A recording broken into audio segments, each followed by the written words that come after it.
this Honorable Court on is as a matter of public interest on the issue you have raised on issue number 6, which is the interpretation of Article 138(3) and 10.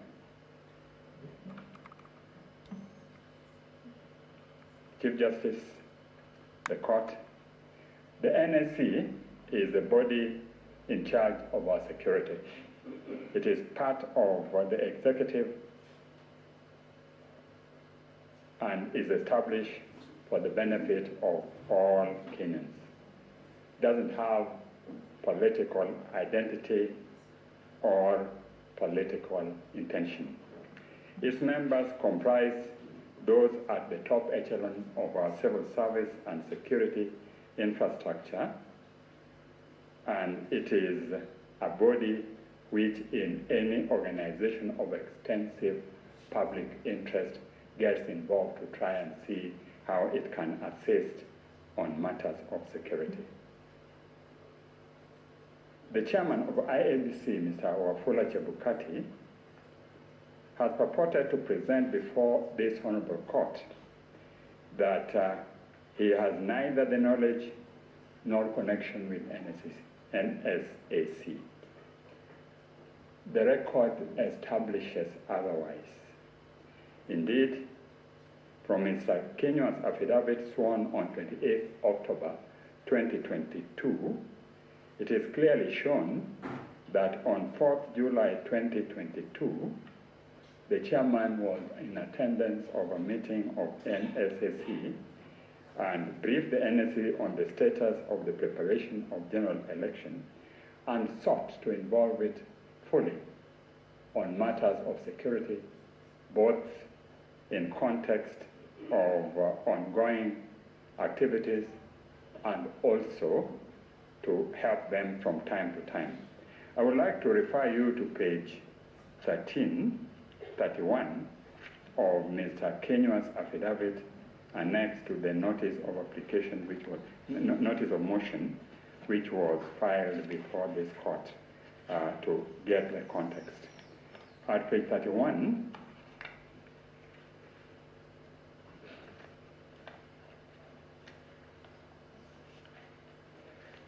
you start from page 29, and there it is shown the remarks which the chairman, Mr. Chebukati, made to NSIC, and then he went out to outline the full infrastructure of what will happen at the elections, agreed on the assistance which was required, and at the end of the meeting at page 31, NSSC reassured IBC that it will offer necessary support to ensure successful conduct of general election and achieve its constitutional duty. Members also pointed out that successful results transmission was critical and the issue of budgetary constraint by IEBC should not arise, and indeed agreed to assist IEBC on any budgetary requirements for purposes of transmission. And it is from there that the relationship continued. You will also notice that the visit to the IEBC Tallying Center was instigated as a result of the activities which had gone on 13th and 14th, when there was suspension of transmission and display of the result, and without explanation from the IEBC. As deponed by Kenywa, he called the chairman and advised him that the NSC has intention to send a team to meet him and his fellow commissioners for purposes of discussing the security and implication of concerns surrounding transmission, tallying, verification, and declaration of results. The chairman posits that he was early in the morning when you go through his affidavit, visited by a number of individuals, some of whom comprised politicians and some of whom were various eminent persons in the country, and that their intention was not to enhance the credibility of what he was doing. But he tries to conflate this with the visit of the NCSC by saying, connecting it to what had happened at night, that further, that at 10 a.m. in the morning he was informed by Professor Goulier that the team from NLCA had arrived at the Tallying Center, and he later learned that they had proceeded to the office of Deputy Inspector General of Police. Nothing could have been true than the fact that he was run by Mr. Kinyua, who told him that because of security concern and tension which was arising in the country, arising out of non-transmission, and of course we have had an example on this in previous elections, he was sending a team to go and visit him and discuss the issue of security. That notwithstanding, the chairman pretends that this was an issue which he only came to know when he was informed by Professor Goulier. But immediately thereafter, he concedes that he was run by Mr. Kinyua, but pretends that the call was by Mr. Kinyua to tell him that the team was coming to discuss the succession procedure, which is a matter which, to his knowledge, neither him nor NCSC are involved. The chairman then adopts confess and avoid posture to discredit the mission by conceding that Kinyua indeed called him, but to discuss assumption of office. We know that assumption of office is a process which is statutory, and members of that office had been appointed and are known and are not members of NSAC or persons who went to see him. Further, it could have been stated in the midst of ongoing tension that the NSAC is sending a delegation to discuss assumption of office when the whole country was waiting and tensions were rising, and in fact there was almost a breakdown at Bomas as these things were going on. The mission was led by Kennedy Kihara, who was the only person who addressed the chairman. The other members didn't speak, and the other commissioners of the other commissioners of IBC of NCSAC, Mr. Kennedy Kihara and the mission was led by Kennedy Kihara, who was the only person who addressed the chairman, and the other commissioners of IBC. Mr. Kennedy Kihara, in his affidavit sworn on 28 February 2022, equally confirms that his own presentation was to express the need to expedite the process of declaring the results and ensuring transparency in order to avert public anxiety. But the attitude of the chairman is exhibited by the contempt by which he treated this team. They were not met when they came. They managed to find where to wait, but they were kept waiting for 4 hours. Members of a security team in the midst of an election where tension was rising. Having led them, the chairman claims that Mr. Kihara proceeded to caution him, among others, that if IEBC declared the results with Honorable Ruto as the president-elect, chaos would erupt, and that the blood of dead Kenyans will be in their hands. But at this time, they were meeting not in the presence of Mr. Kihara and the chairman. They were all contingent of commissioners and the team from the security who comprised 4 other people.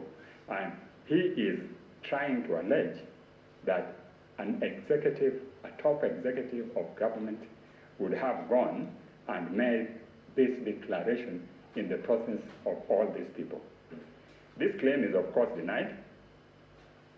Mr. Kinyua, as you know, is a top civil servant, is a top professional, and we all know that in civil service, discretion is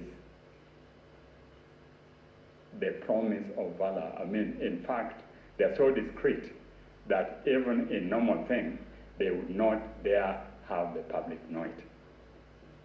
Curiously, the chairman reported the events which unfolded at the Tallying Center on 15th August to the police, and they filed both an OB and also made a statement. There was no mention at all of this heinous act. There's also not any mention of the visit in any of the numerous statements the chairman made. As is common in the divided house of IEBC, the chairman was supported by two commissioners who incidentally also went to the police and made their statements, and both also filed an OB, no mention of this incident. On the other hand, the four dissenting commissioners have filed an affidavit dated 28th August, which confirms on behalf of herself and three others that the meeting indeed took place and what was discussed was issues of security, as was indicated by Mr. Kiara. The allegations made by the chairman are extremely grave and have irretrievably sullied the conduct of the official concerned, and indeed, if proven, can constitute an offense under Section 12 of the Election Act.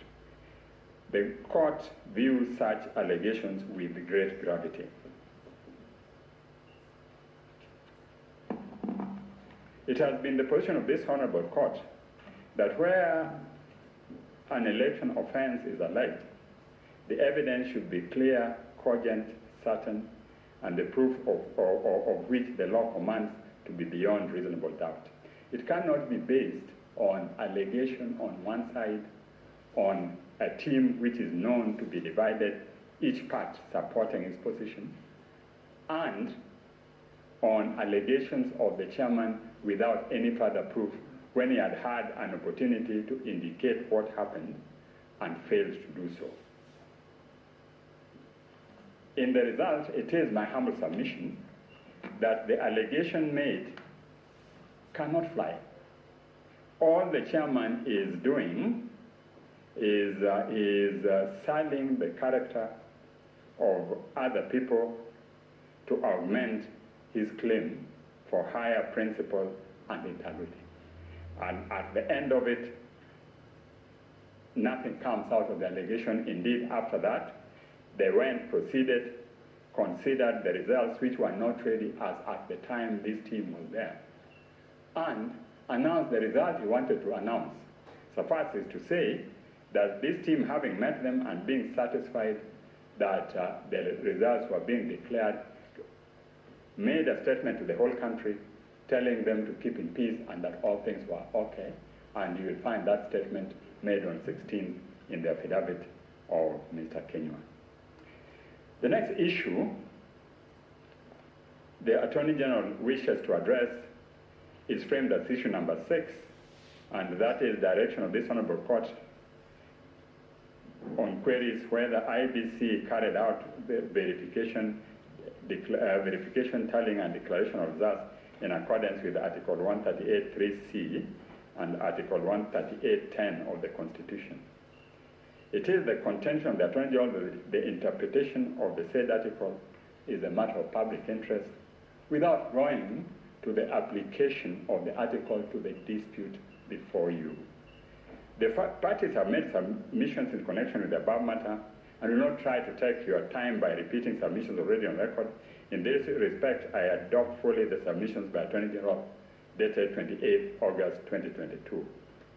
The starting point, however, are the two provisions which on the face of it have no ambiguity. They are clear and unambiguous. The Commission is established under Article 88 of the Constitution. Article 250 provides its composition as consisting of at least 3 but not less more than 9 members. Article 253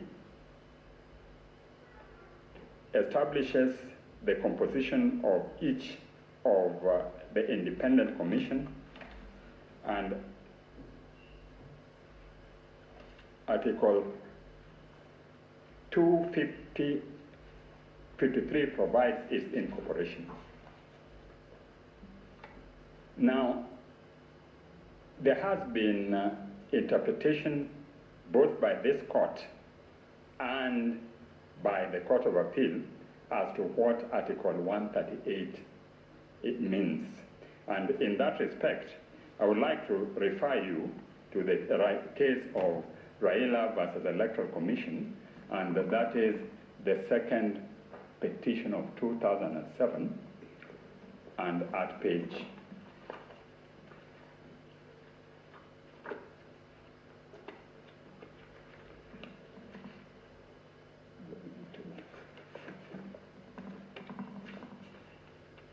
it is starts at page 153.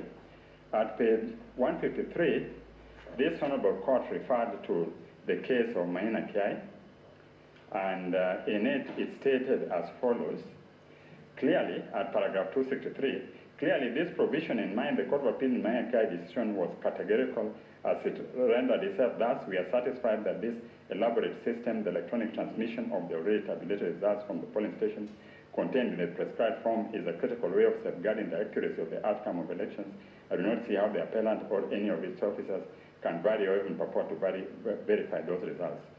Further, the Court of Appeal stated thus, and this is the important one: the appellant, as opposed to his chairperson, upon receipt of prescribed forms containing tabulated results for election of the president electronically,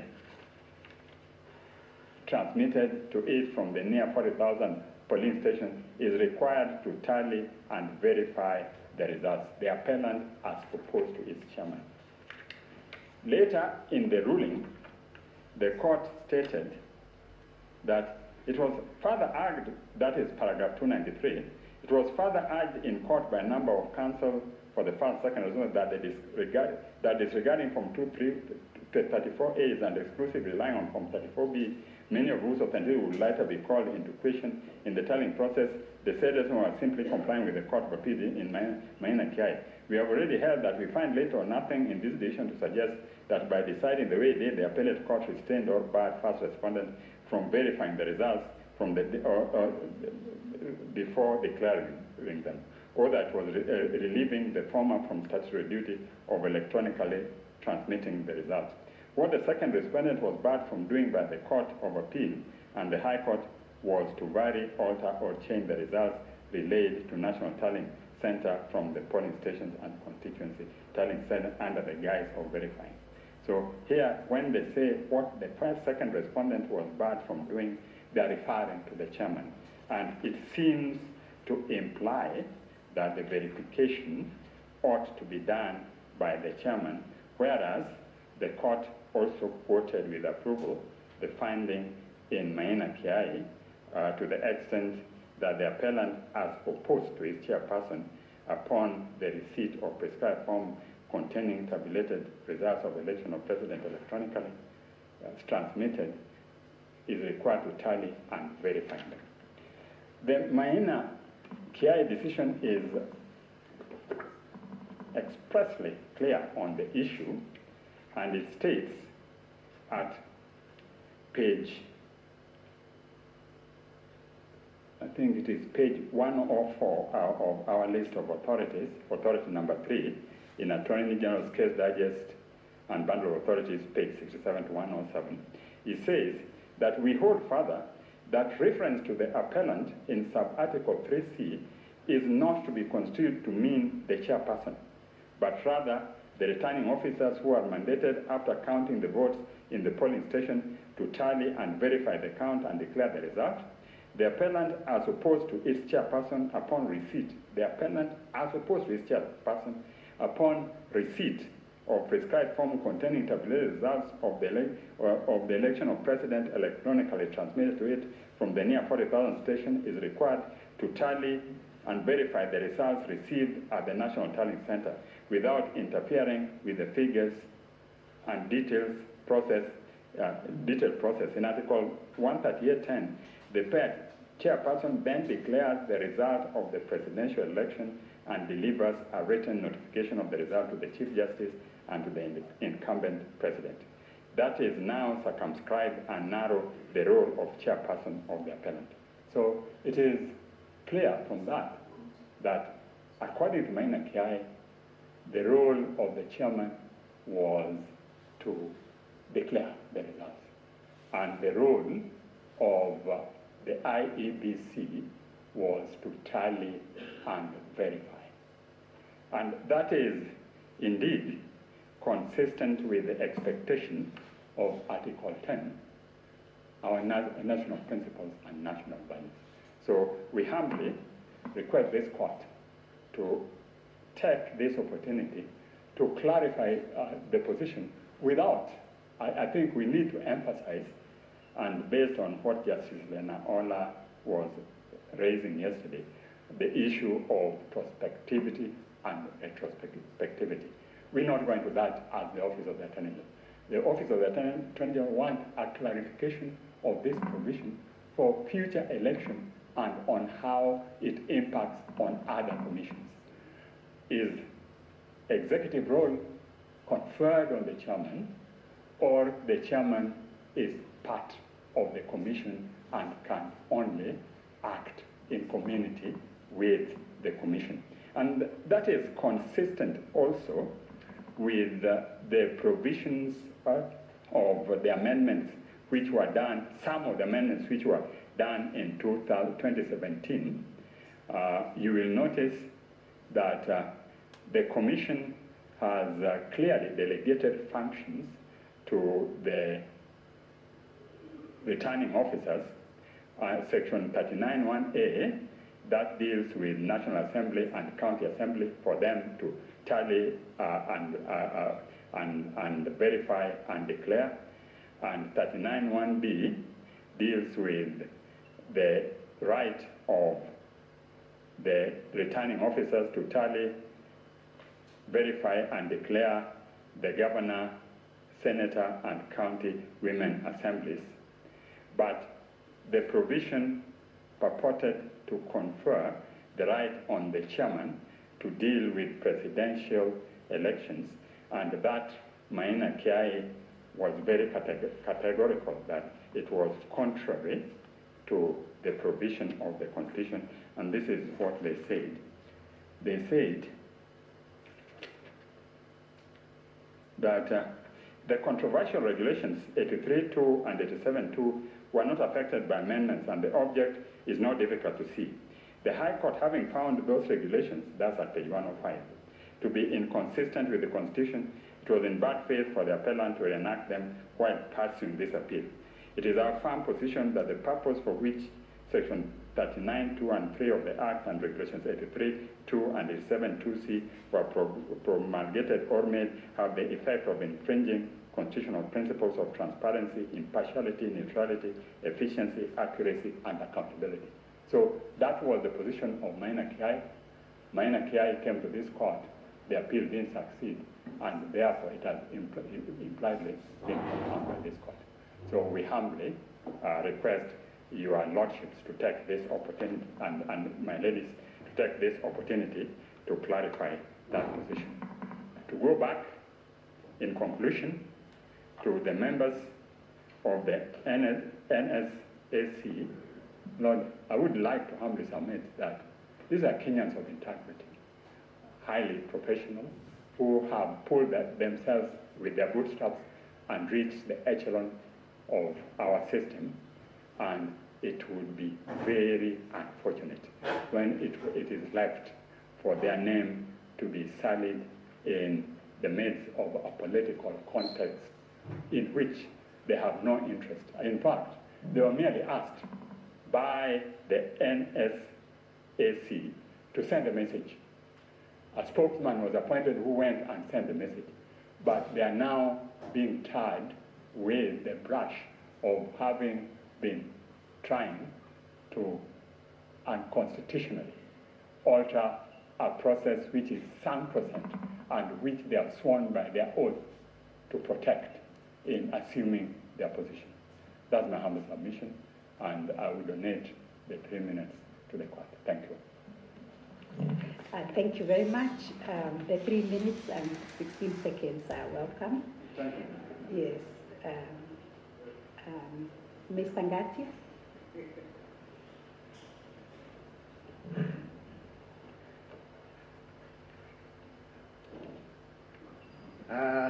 Thank you, Madam President. Please first allow me to introduce the lawyers who have run midnight hours to present so many affidavits before you. My name is Ngatia Frederick.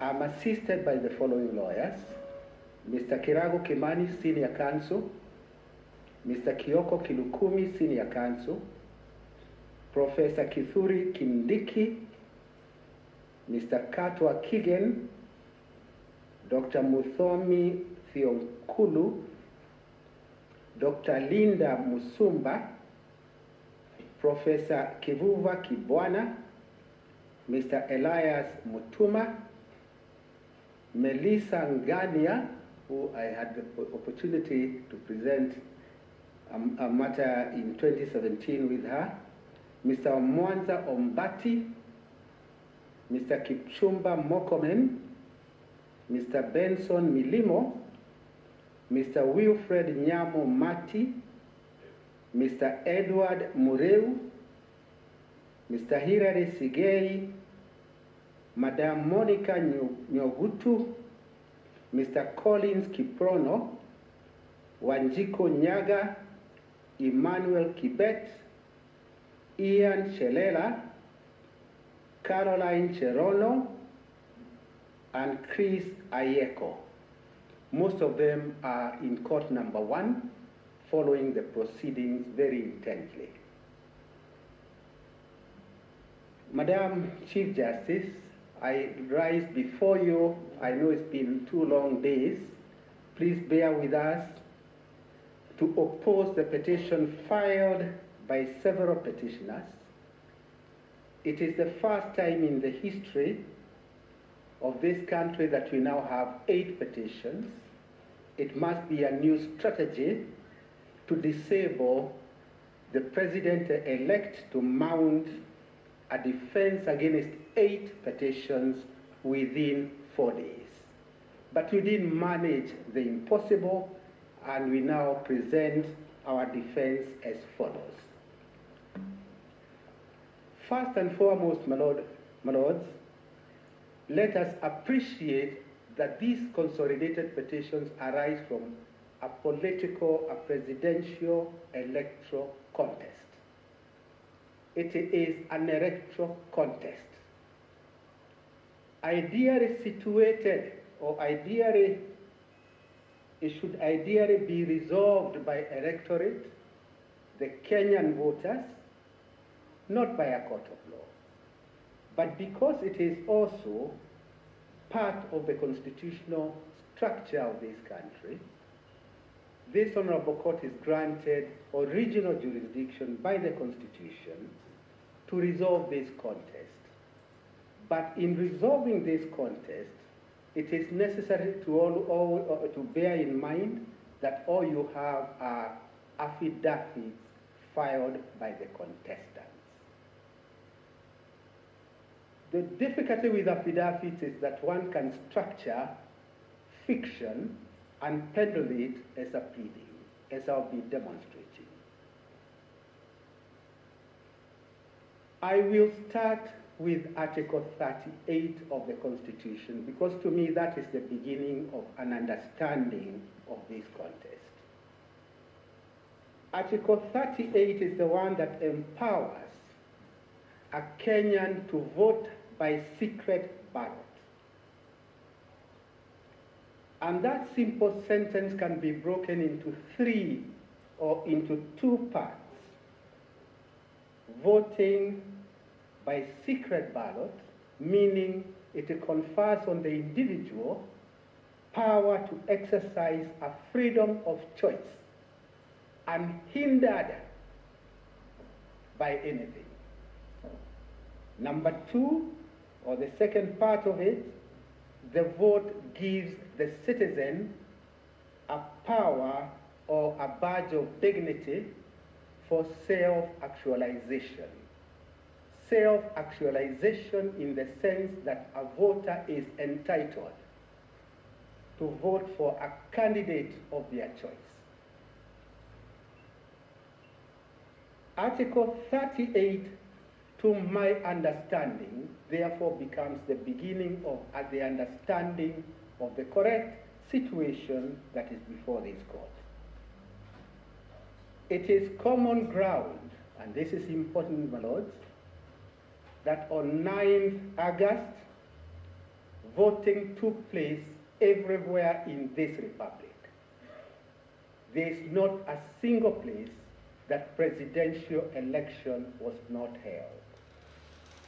Even in Kakamega, Mombasa, presidential elections were indeed held.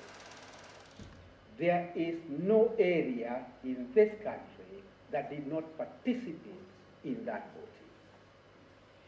Accordingly, legitimacy, I go to the next point, legitimacy of any electoral victory is predicated on the fact that voting did in fact take place.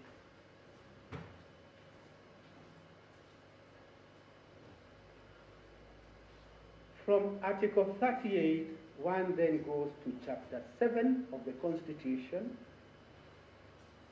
from Articles 31, going all the way to Article 81, going to 87, which donates a power to Parliament to legislate on elections. I would immediately say this, Madam Chief Justice.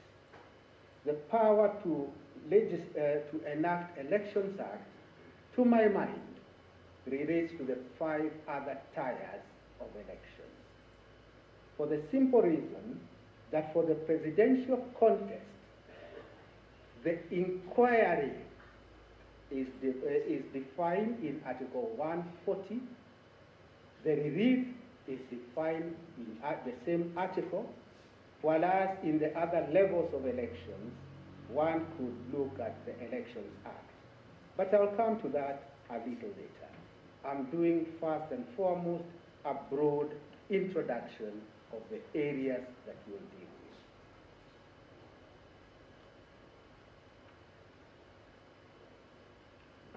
with. As I indicated, the scope of inquiry of a presidential contest is defined in Article 140. Before you are 8 petitions. They have mutated. Now they are 7. Oh, very well. Thank you.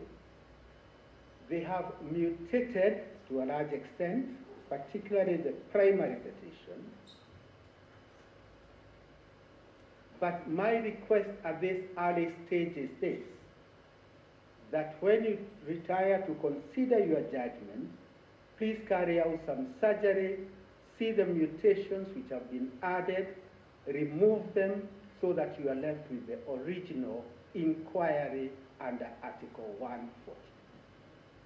Why it is necessary to do so is because other things have been infused in this inquiry, like who is to be punished, who is to be castigated.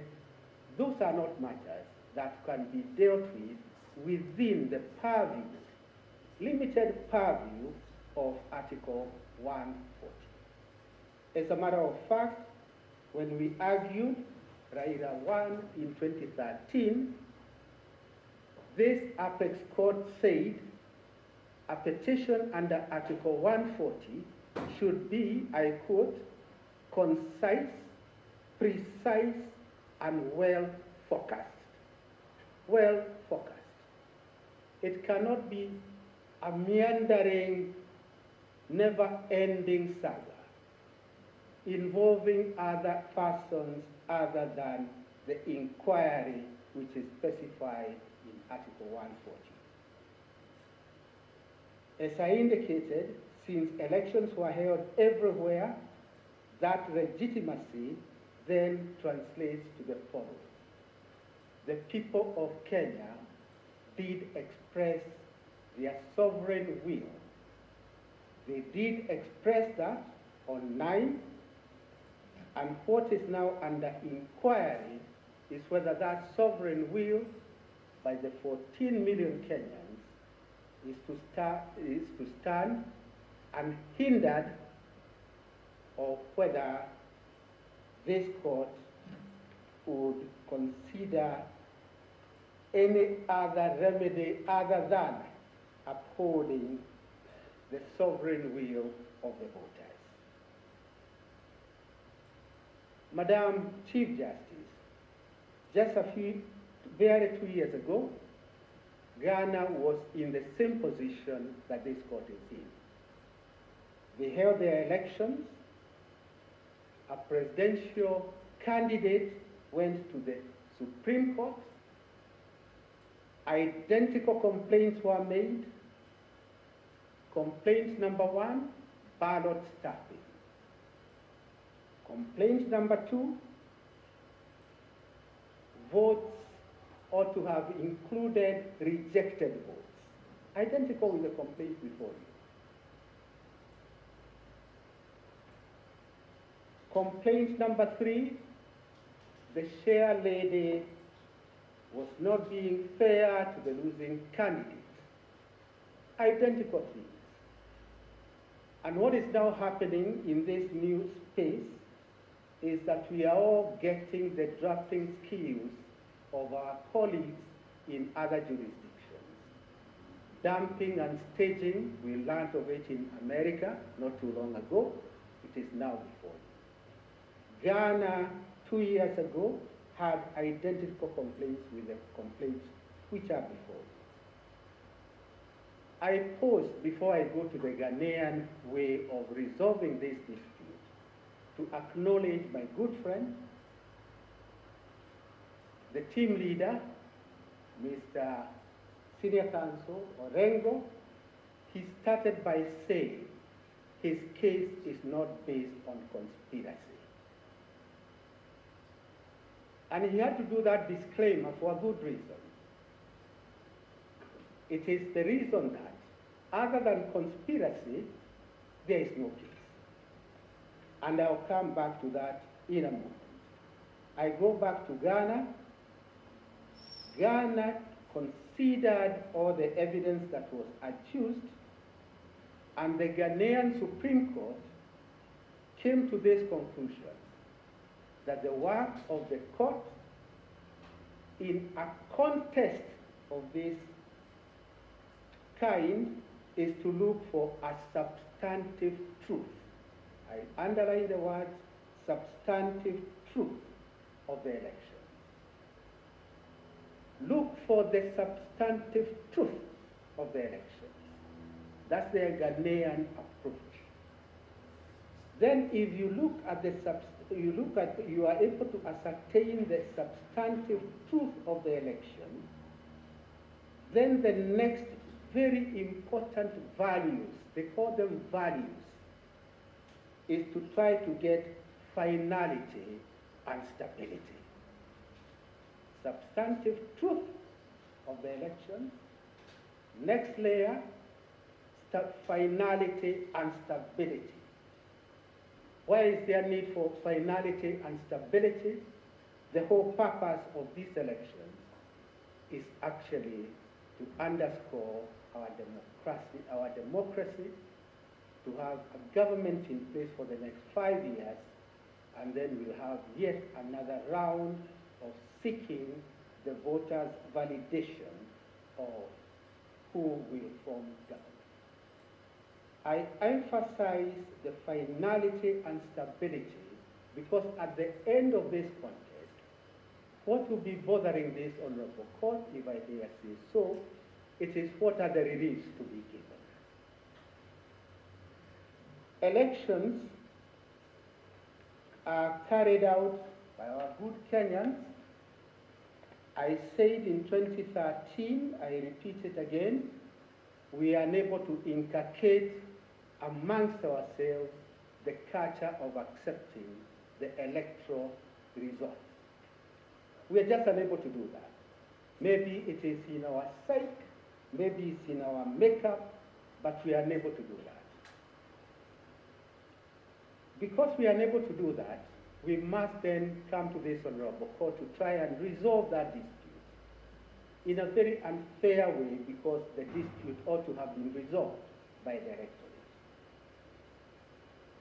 In my submission, when you look at this case, devoid of lawyers' arguments, you find it is based on certain planks.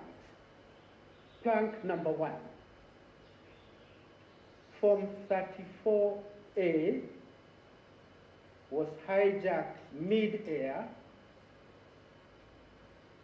altered, votes from one candidate losing candidate petitioner, removed, added to the votes of respondent number one. That is a major plank of it. The easiest way to look at it, because I do not have the ability of Mr. Mahat, who dealt with technology, is to look at it from a point of logic or the antithesis. The antithesis being this: if that is true, from a point of logic, show us one Form 34A in the public portal, because that is where ultimately it landed, which differs with the hard copy at the polling station. Show us only one. Or show us a ballot box that people from outer space came and voted into, stuffed into it, and then all this hijacking in midair took place. There's no such evidence. And why there's no such evidence is because that is the work of fiction. Work of fiction, not just conspiracy, but work of fiction. In my submission, therefore, amongst the many things this court is now being called upon to do, is to find a way of moderating, I use the word moderating now in the correct sense, the excesses in the political contestants. Excesses such as imagining that this Supreme Court can now take over the role of voters and do a court coronation of any candidate. That would be a heresy. I will be dealing with the reliefs much later. I'm just doing a broad outline. And the next broad outline I would wish to do is to indicate to this Honorable Court that the orders sought in the primary petition, apart from being contradictory, would take this country to a constitutional crisis. We now have the incumbent in office with the limitations in Article 134. Limitations which are set or cast in stone by the Constitution. The incumbent in office cannot even appoint anybody to take over from any of the public officers being vilified before you. If, for example, and I say for example guardedly, this Honorable Court were to even countenance anything other than stability and finality, then a constitutional crisis would be triggered because the petitioner has repeatedly said he will not participate in an election held by IEBC under the chairmanship of Shebukati. We have adduced that evidence in the replying affidavit shown by the first respondent. That replying affidavit is before you. It was filed on 26th August. We have attached a clip of that discussion. It's in an affidavit by Samuel Gezae of the same date, 26th August, and all those are matters that are before you. Since the petitioner will not participate in a fresh election, does not want to accept defeat, then what does he offer? What is the solution he offers? The solution he offers is that there be an election presided over by the vice chair lady of IEBC.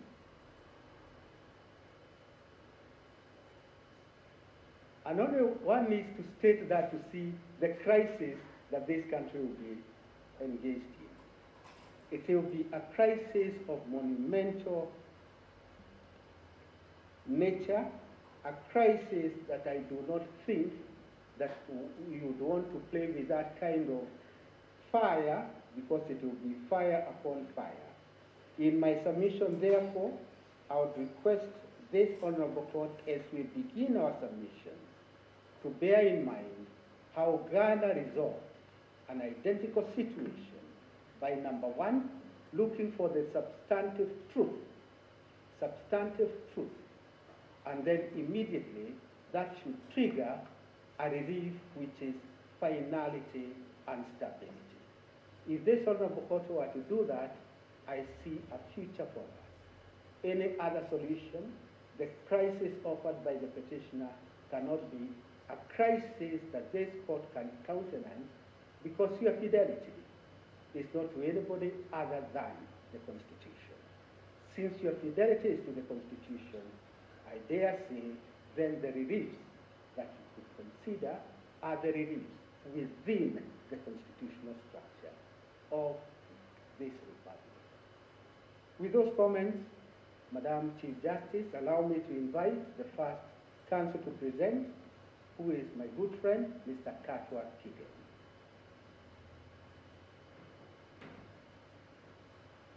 Mr. Katwa Kigen will deal with issues 1, 2, and 3.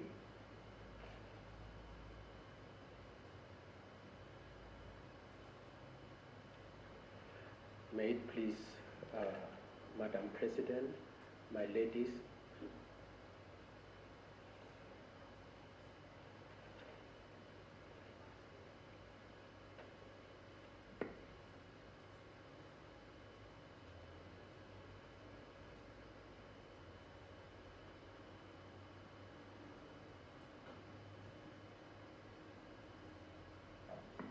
may it please hear Madam President, my ladies, my lords.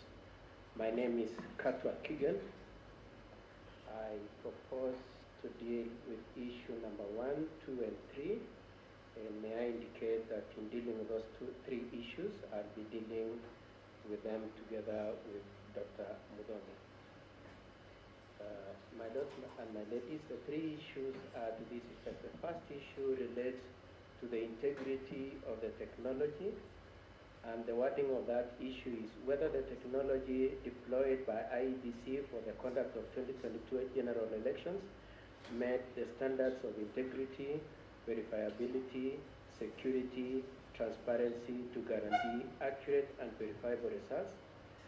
The second issue relates to the question of whether there was interference with transmission, and it is to the effect whether there was interference with the uploading and transmission of Form 34A from the polling stations to the IEBC public portal. And the last issue that we will be dealing with Dr. Mudomi is the question of whether there are differences in Form 34A and the wording is whether there was a difference between Form 34A uploaded to IBC public portal and the Form 34A received at the National Tally Center and Form 34A issued to the agents at the polling stations. Now, my lords and my ladies, some of the issues that I will be discussing, or rather some of the issues we'll be discussing with my learned colleague, are issues that have been discussed, but we must mention them, especially considering what the petitioner in the petition that we are dealing with, the one by Honorable Raila, states at paragraph 35 of this petition. And in that petition, I'm just reading the second sentence of that plea, where he states, the evidence shows that the acts complained of were committed by third parties, senior employees of IBC, acting in connivance with a second respondent in order to achieve a predetermined outcome in favor of the ninth respondent, and the ninth respondent for purposes of this petition is the first respondent. And so we are coming from the position that we maintain and insist that there was nothing that the first respondent did that could be said to have exceeded or to have amounted to collusion with the IBC. And I would like to start my submissions by reference to the issue of Form 34A and what the first respondent and the second respondent did. My lords and my ladies, in minor care it was determined that Form 34A is for all practical purposes cast in stone. What Form 34A contains is the last word in respect to the wishes of the voters in the given polling station.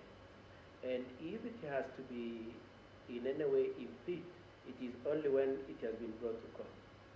And so, in recognition of that, the first respondent, as allowed in law, availed his agents at the polling stations to participate and watch over the process of the elections. And we wish to emphasize that the place of agents is a very material part of this petition. It is going to be a very important issue in the determination of this petition, because the bulk of the evidence in respect to the issue of Form 34A in this petition is the allegation by one Arnold Ochieng, an advocate, saying that he received Form 34As which showed that the data in the Form 34A in the public portal, the data in Form 34A that the agents of the petitioners had, and the data in Form 34A that were brought by the returning officers to the National Tally Center were different. And so the question of whether or not there were agents, whether they could be trusted, and so on and so forth is important. But for purposes of the first respondent, we wish to maintain the position that he had agents, and those agents have failed to him from 34A through his lead agent. And after the Form 34As had been filled at the polling station, and all the agents available had been invited to endorse and confirm that the data captured in the Form 34A were true and accurate. After that had been done, the first copy of the Form 34A was then transmitted to the National Tally Center, the public portal. The other one was then taken to the National Tally Center. Now, I just want to emphasize two issues in that. One is that both parties, for the petitioner and the parties for the first respondent, had a chance to participate. The second thing I wish to emphasize, my lords and my ladies, is that in the entirety of the petition, none of the Form 34As at the point of the polling stations have been presented as having been challenged at any point. so that then the irresistible conclusion that should be made from the point at which the Form 34A originates is that those Form 34As represented an accurate state of affairs at the polling station, both in terms of data and in terms of the integrity of the process of voting and the counting of the votes. And as I said, then the Form 34As find their way to the National Tally Center, both in terms of transmission and the physical delivery by the returning officer. Again, agents for both parties were given a chance, and as allowed in law, the first respondent made sure that he had representation of his agents and has presented some of those agents to vindicate and verify that the data that was eventually verified at the National Tally Center were the accurate data of what happened at the polling station and passed on to the National Tally Center. I would like also to emphasize that the two things that were supposed to be done at the National Tally Center was to determine the data and secondly to establish the security features of the Form 34A. Having said that, my lords and my ladies, and considering that especially at issue number 3, your attention is on the propriety and the integrity of Form 34A, I must submit that the petitioners have not adduced any evidence of any challenge of any Form 34A at any point in the national tally. And this is the second chance they have, having had an initial chance at the polling station. There is none of the Form 34A that have been challenged. It is with this state of affairs, and as a result of this process, that eventually we have the declarations of the result coming out in the state that the total valid vote cast were 14,213,027, being a product of a process that was interactive and where all the parties were involved. It is a product of this process also that comes out with the result that the first respondents' total votes were 7,176,141. Now,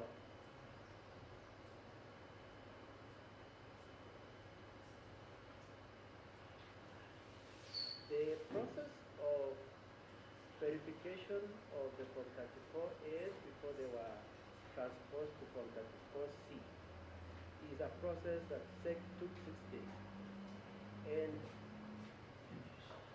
over the period, all the 6 days, my lords and my ladies, as I already indicated, there was no objection to the verification of the Form 34As.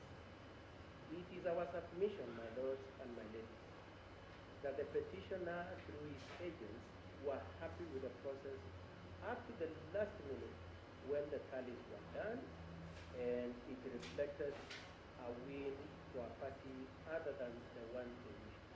So that the reluctance and even this petition is based on objection as to who the Kenyans had wished to be their president. Having said that, then I would like to move on to the main party who has challenged the 34A. The witness the petitioner has brought for purposes of challenging Form 34A, being one Mr. Arnold Ochieng, and all especially all the respondents have referred to him. Probably I shouldn't miss the opportunity to mention that Arnold Ochieng is an advocate. And some of the criticism we have about his affidavit and what it contains is to be looked at with a higher regard of the fact that being a lawyer, we should know more. One, my lord, he has sworn the affidavit and attacked Form 34As. When in his affidavit he acknowledges he was not an agent at telephone. And so it brings in the point that that affidavit and what he says is hearsay.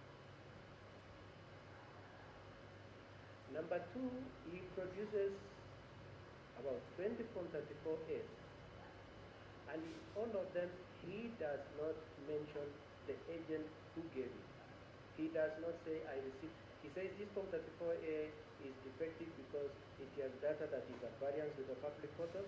It is at variance with Form 34A that was brought to the National Tally Center. But he does not say at any point which of the agents gave him that Form 34A. Number 3, he brings the Form 34As and says they were given to him in terms of either photocopies or photographs from the agents who were on the ground because he was not there. But he does not produce a certificate of electronic evidence to show that those agents have confirmed that indeed this Form 34A was properly generated and is capable of being treated as evidence of any property value in the consideration of the case, of this case. And lastly, my lords and my ladies, Mr. Ochieng then certifies that these Form 34As that are producing, having skipped, of course, certification from the point of agent, he does a certificate himself saying these Form 34As that is presented to court meets the criteria required by Section 106 of the Evidence Act, the electronic evidence. That certificate, my lords and my ladies, says it is a certification of a production of a video. When in fact the attachment he produces are forms from 34A. And so, my lords and my ladies, in considering that item number 3, the issue number 3, we pray that you take into account that the principal witness on that issue of Form 34A has adduced absolutely nothing in support of the petitioner's case. Firstly, my lords and my ladies, on our part as the first and second respondents, and similar to what the third and the fourth respondent did, was to pick the Form 34As that the petitioner had brought and said they demonstrate that the Form 34As lacked integrity. And then we went to those polling stations and asked the agents and the presiding officers in those polling stations to confirm to us what they know about the Form 34As that Anon that brought to this. And my lords and my ladies will see that we have attached over 6 affidavits from the agents, and each of them say each of those forms were falsified. And I'm using the word falsified to be polite about the issue. I know my colleagues have said words about that issue. The third issue I wish to take up on the issue of Form 34A, the first one was the process, the second one is the evidence against the first and second respondent on that. The third issue I wish to take about that Form 34A relates to the issue of how they were housed in the public portal and the transmission. And the first point I wish to observe and submit, my lords and my ladies, is that we pray that the court keeps the conscious awareness that the elections were not electronic elections. They were manual. The only issue that was electronic was voter registration, voter verification, voter identification, and the result transmission. And in these proceedings, our focus and attention relates to transmission.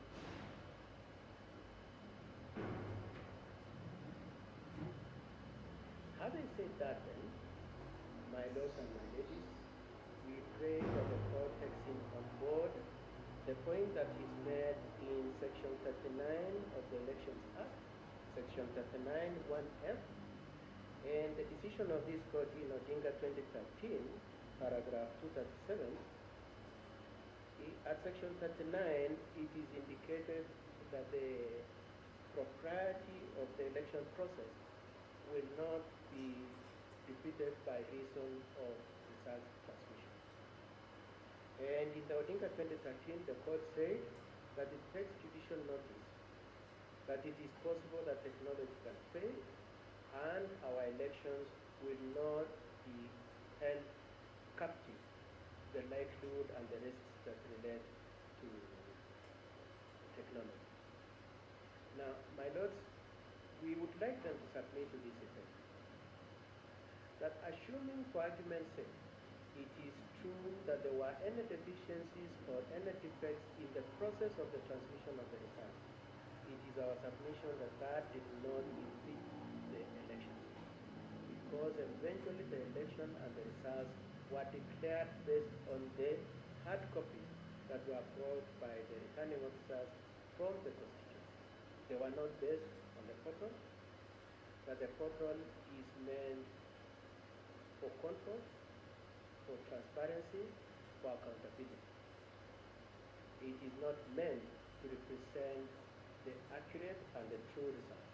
It is the hard copy that is taken to the National Tally Center for purposes of verification in terms of data and for security control. Two last issues on that issue, my lords and my ladies. The first one, my lords and my ladies, is we pray that in reflecting on this issue of Form 34As and the alleged discrepancies and improprieties, you do note that the petitioners do not point out the variances that they are alleging exist. But most importantly, they do not come up with their own study. They are saying the results that I just read a few minutes ago, that is 14,213,027 being the total valid votes cast, and the 7,176,141 in favor of the first respondent are inaccurate. They say that. However, they do not come forward and say this is the correct tally and it is based on that. And we pray that you take that on board in considering that issue. With that, my lords and my ladies, I submit that the petitioners have failed to discharge their burden of proof, which is above balance of probabilities, to demonstrate that indeed there was any deficiency or defect in Form 34A or in their transmission, and I adopt the submissions made by my colleagues, especially for IBC. The second issue I wish to address, my lords and my ladies, related to the same issue of transmission, being the alleged logs that third parties are said to have used to interfere, and in the words of the petitioner, to stay, to damn the Form 34As. And my lords and my ladies will notice that in support of this contention, the petitioners are relying primarily on two affidavits, one by John Kidongo and the other one by Benson Wasonga. And the chain of events is to this effect. John Kidongo swears an affidavit that he sat in some discrete place. He says somewhere in Karen. I don't know what he already is Karen. He says he sat somewhere in Karen with someone whose identity doesn't disclose, and he was told that some law particulars were used to interfere with results. Then we have the Nasonga step in and purport to analyze those logs and say, indeed, his observation as an expert in IT is that those logs were used to interfere with results. And we would like to observe a couple of things. The first one, my lords, as already submitted by my colleagues in the IBC, is that evidence from Kidongo is a third level hearsay. It is based on information given to somebody who is not disclosed, and Kidongo is the third person in that matter. By the time Benson Masonga is purporting to do analysis, he is at fourth level of hearsay.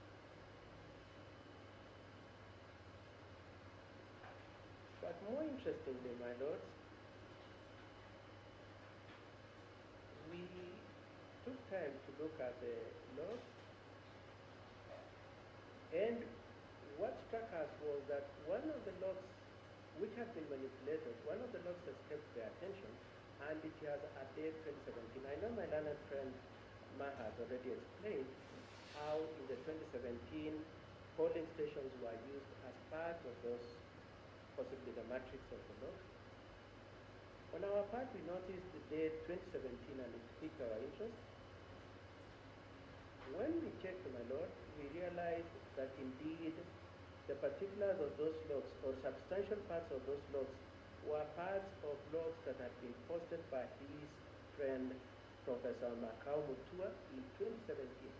And they had just been lifted and purported to be the logs that had been used in 2022. In response, and without being technical, we put in an affidavit saying these logs were the ones tweeted in 2017, these logs were the ones used in the petition in 2017. And what then Mark Kidongo did was to make a fast retreat and so an affidavit saying, I am retracting what I said, I am retracting the allegation that those were the logs that were used. Now, unlike the first affidavit where he had said he had been given those logs by somebody else, he now comes and disowns those logs personally. He does not say, I have gone back to the shadowy person that I used, and he has told me that I'm mistaken. He now takes responsibility for it and says they are wrong. But he not only says that and just leaves it there. He says, by the way, please understand me, they were meant for demo. He says that I had indicated them and they were meant for demo. And you look at that, you see that in his affidavit of the 28th August 2022. Now, my lords, more importantly for our petition, more importantly for our response to the petition, is that those are the only logs that have been presented for purposes, in terms of logs, those were the only logs that have been presented for purposes of challenging this petition, these elections.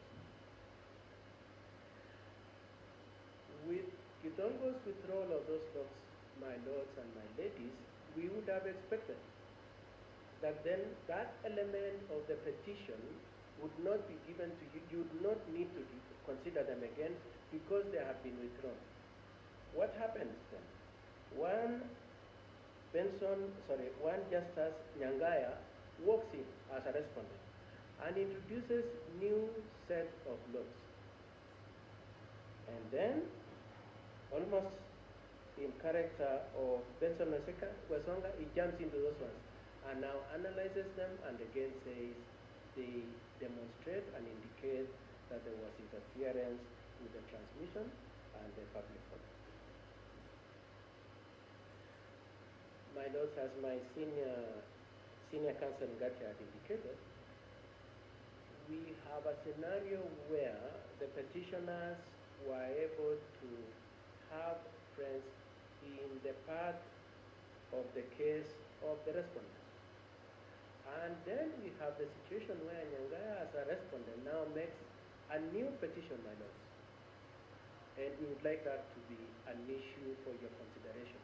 Whether you will look at the new logs that have been introduced by Nyangaya in the cause and purpose that he is a respondent when in fact he is an extension and a surrogate extension of the petition.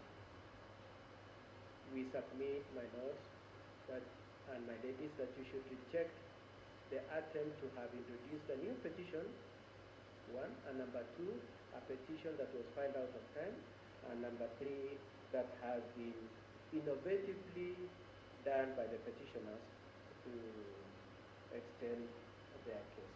We pray that you do find that the issues of the logs are dead and they are not available for your consideration. As my learned friend Mr. Mahar said, and Abdikadir said, we would pray, and Mr. Gumbo also said, we would pray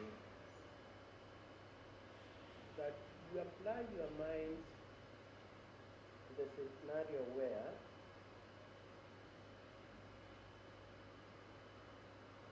parties come and present to you petitions purporting them to be well-founded when in fact they are based on falsehoods, my lords.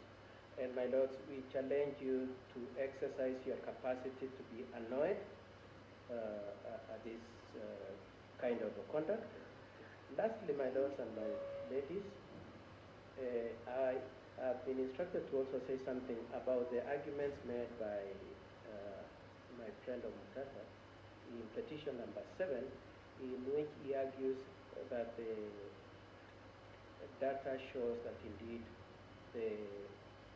none of the contestants achieved more than 50 plus 1. And I just want to say three things, my lords and my ladies. Number one is that Omutata in paragraph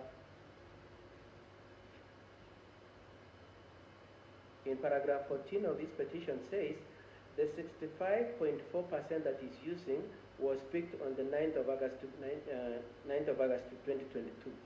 My lords, as Mahat already explained, that figure kept changing, as by close of day on the 9th of August it had changed to 64.6, and by close of all the data it was 64.7. My lords, he used a percentage that was not static but was moving. The second thing, my lords, is that he used the wrong denominator. He calculated his data using the total registered voters as opposed to total registered voters in respect to the KIMs that had reported their data. And I think Mr. Mahat already explained that very well. And for all those reasons, my Lord, we pray that you do not come to any temptation that indeed the 9th respondent did not achieve 50 plus 1, but indeed to adopt the calculations as done by this. Thank you very much, my lords. I pray and request to cede the ground to my friend, Dr. Piongoni.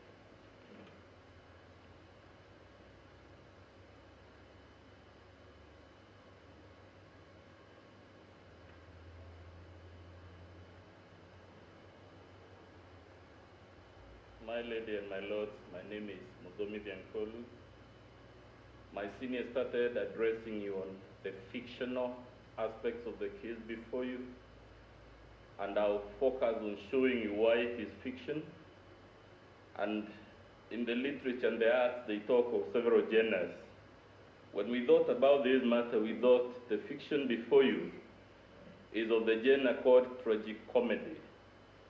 That is a combination of comedy and tragedy. In terms of tragedy, we thought of Macbeth, and we thought of Macbeth talking about the demise of Lady Macbeth and the frustrations of life, and saying it is a story full of sound and fury which signifies nothing. I will tell you shortly why this petition before you is a work of fiction, and specifically a story full of sound and fury, what my colleagues have called shock and awe, but which signifies nothing. We thought of the comical bit of this case, that we are to engage this eminent court to hear spurious allegations. And the comedy we thought about is called Much Ado About Nothing. And we'll be hoping to persuade you that the case before you is not only full of sound and fury but signifying nothing, but is much ado about nothing.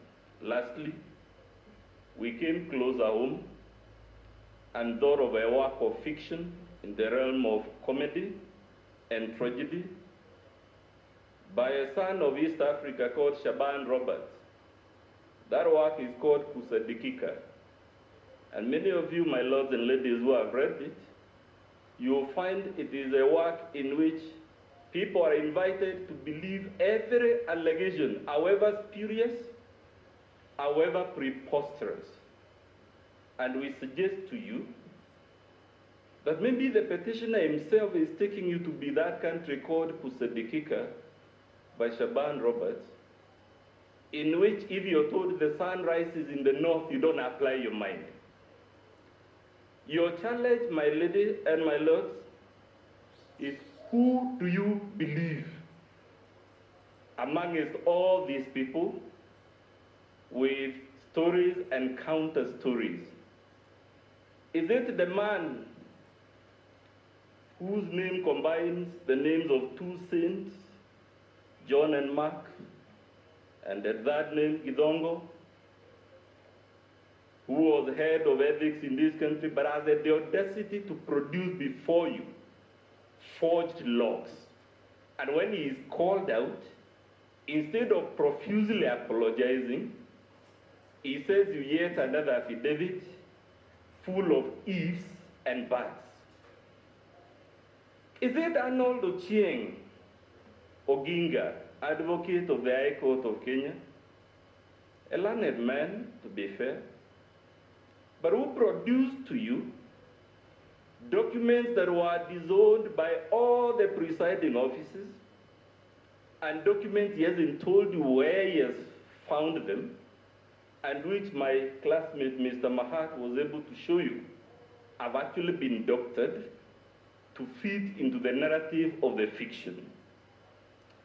Or, my lord, are you going to believe Kidongo when he tells you that the undisclosed man was demonstrating to him a Form 34A for governor, even though we all know the results for governor are not streamed on the public portal?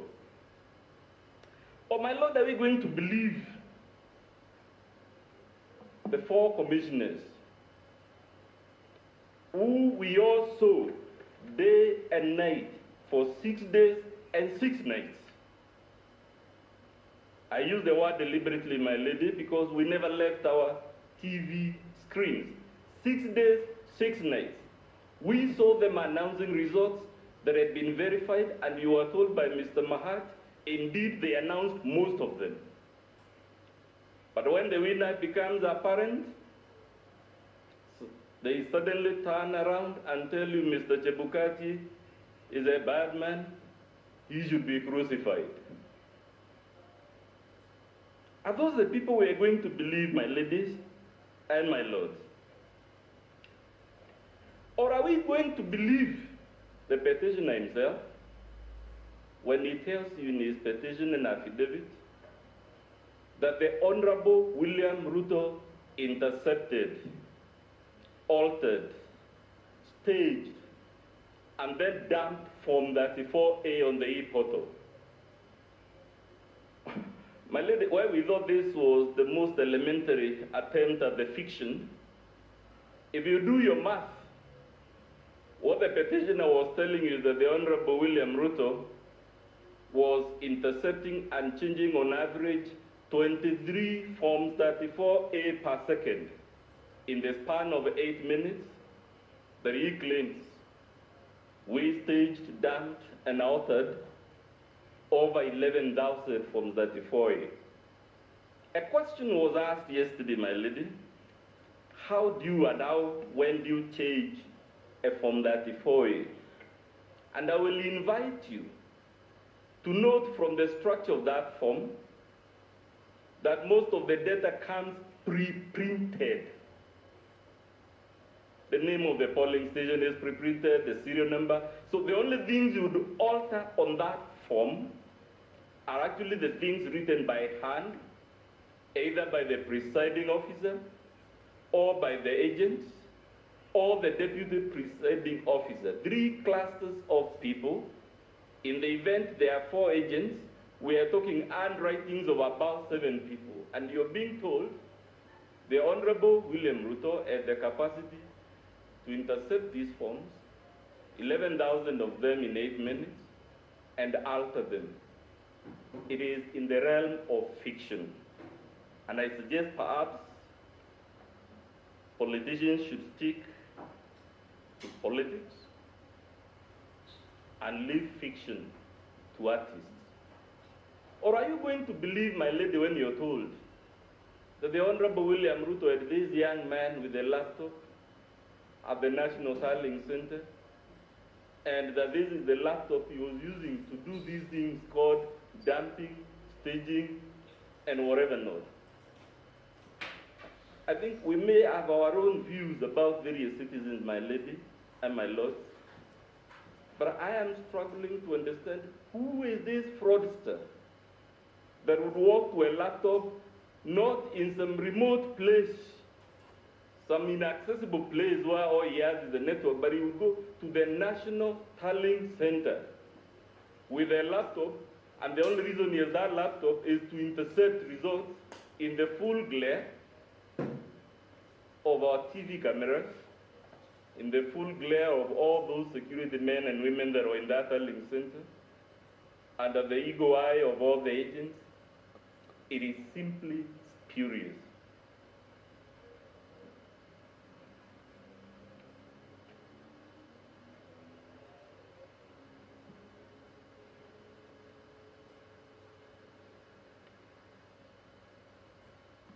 Well, you are told all these things, and I'm sorry if this is repetitive. The least we would expect is you to be shown a Form 34A that was altered, and not the ones they have cooked as a work of fiction. The least we expected is for them to tell you which are the polling stations in which this interception, staging, and dumping occurred. In short, my duty, my lady and my lords, is to tell you, even if you are to look at this case with your most magnanimous and generous set of eyes, even if you are to be as benevolent as Father Christmas, the verdict you would return is that this case before you is a story full of sound and fury, but which signifies nothing. The case before you is much ado about nothing, and you must tell the petitioner, this is not the Supreme Court of the Republic of Kusadikika. It is the Supreme Court of the Republic of Kenya. It is to be expected that when you move this solemn court,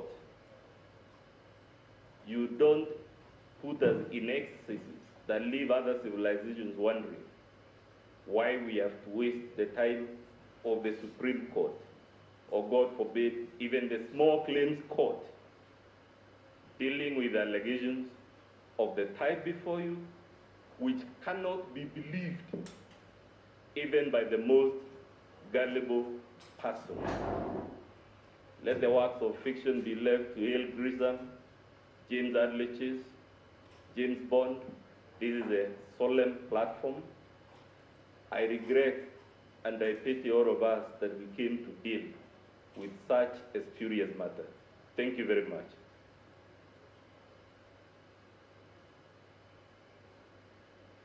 I see the ground now, my lady, to my learned friend, Melissa Ngania. She'll take over on issue number 4 and 5.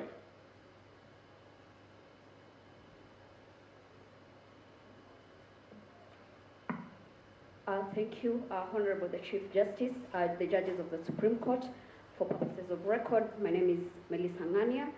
I'm going to address the court basically on issue number 4 and 5 as framed by the court. The cornerstone and the grievance of the petitioners in regards to the two issues, number 4 and 5, is the question of the postponement of the gubernatorial elections, as well as the variance of votes within the elective positions. As to the mathematicals, the custodian of the numbers has demonstrated before this court this morning that there is actually no variance, and whatever variance could be explained. But more importantly, Honorable Chief Justice and the judges of the Supreme Court, what is the grievance against our client? That is William Samoei Ruto and Honorable Rigathi Gachagua. I would pick the choice of words as pleaded by the petitioners for obvious reasons. This is an election petition, a presidential election petition that has the crust of proving its standard to the required well laid down principles in law. Now, this is what one Celestine Anyango tells us. She tells us that the grievance against my client is that a pattern throughout the country where the 9 respondents appears to benefit from fraudulent paddling of votes in violation of the law. They are not sure of that. They've not laid credible, tangent evidence as to the paddling of that votes to the benefit of our clients in this respect to warrant this court to annul the elections as conducted.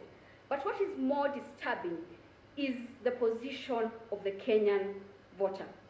As laid down by my senior counsel, Fred Ngatia, that is to be found under Article 38 of the Constitution.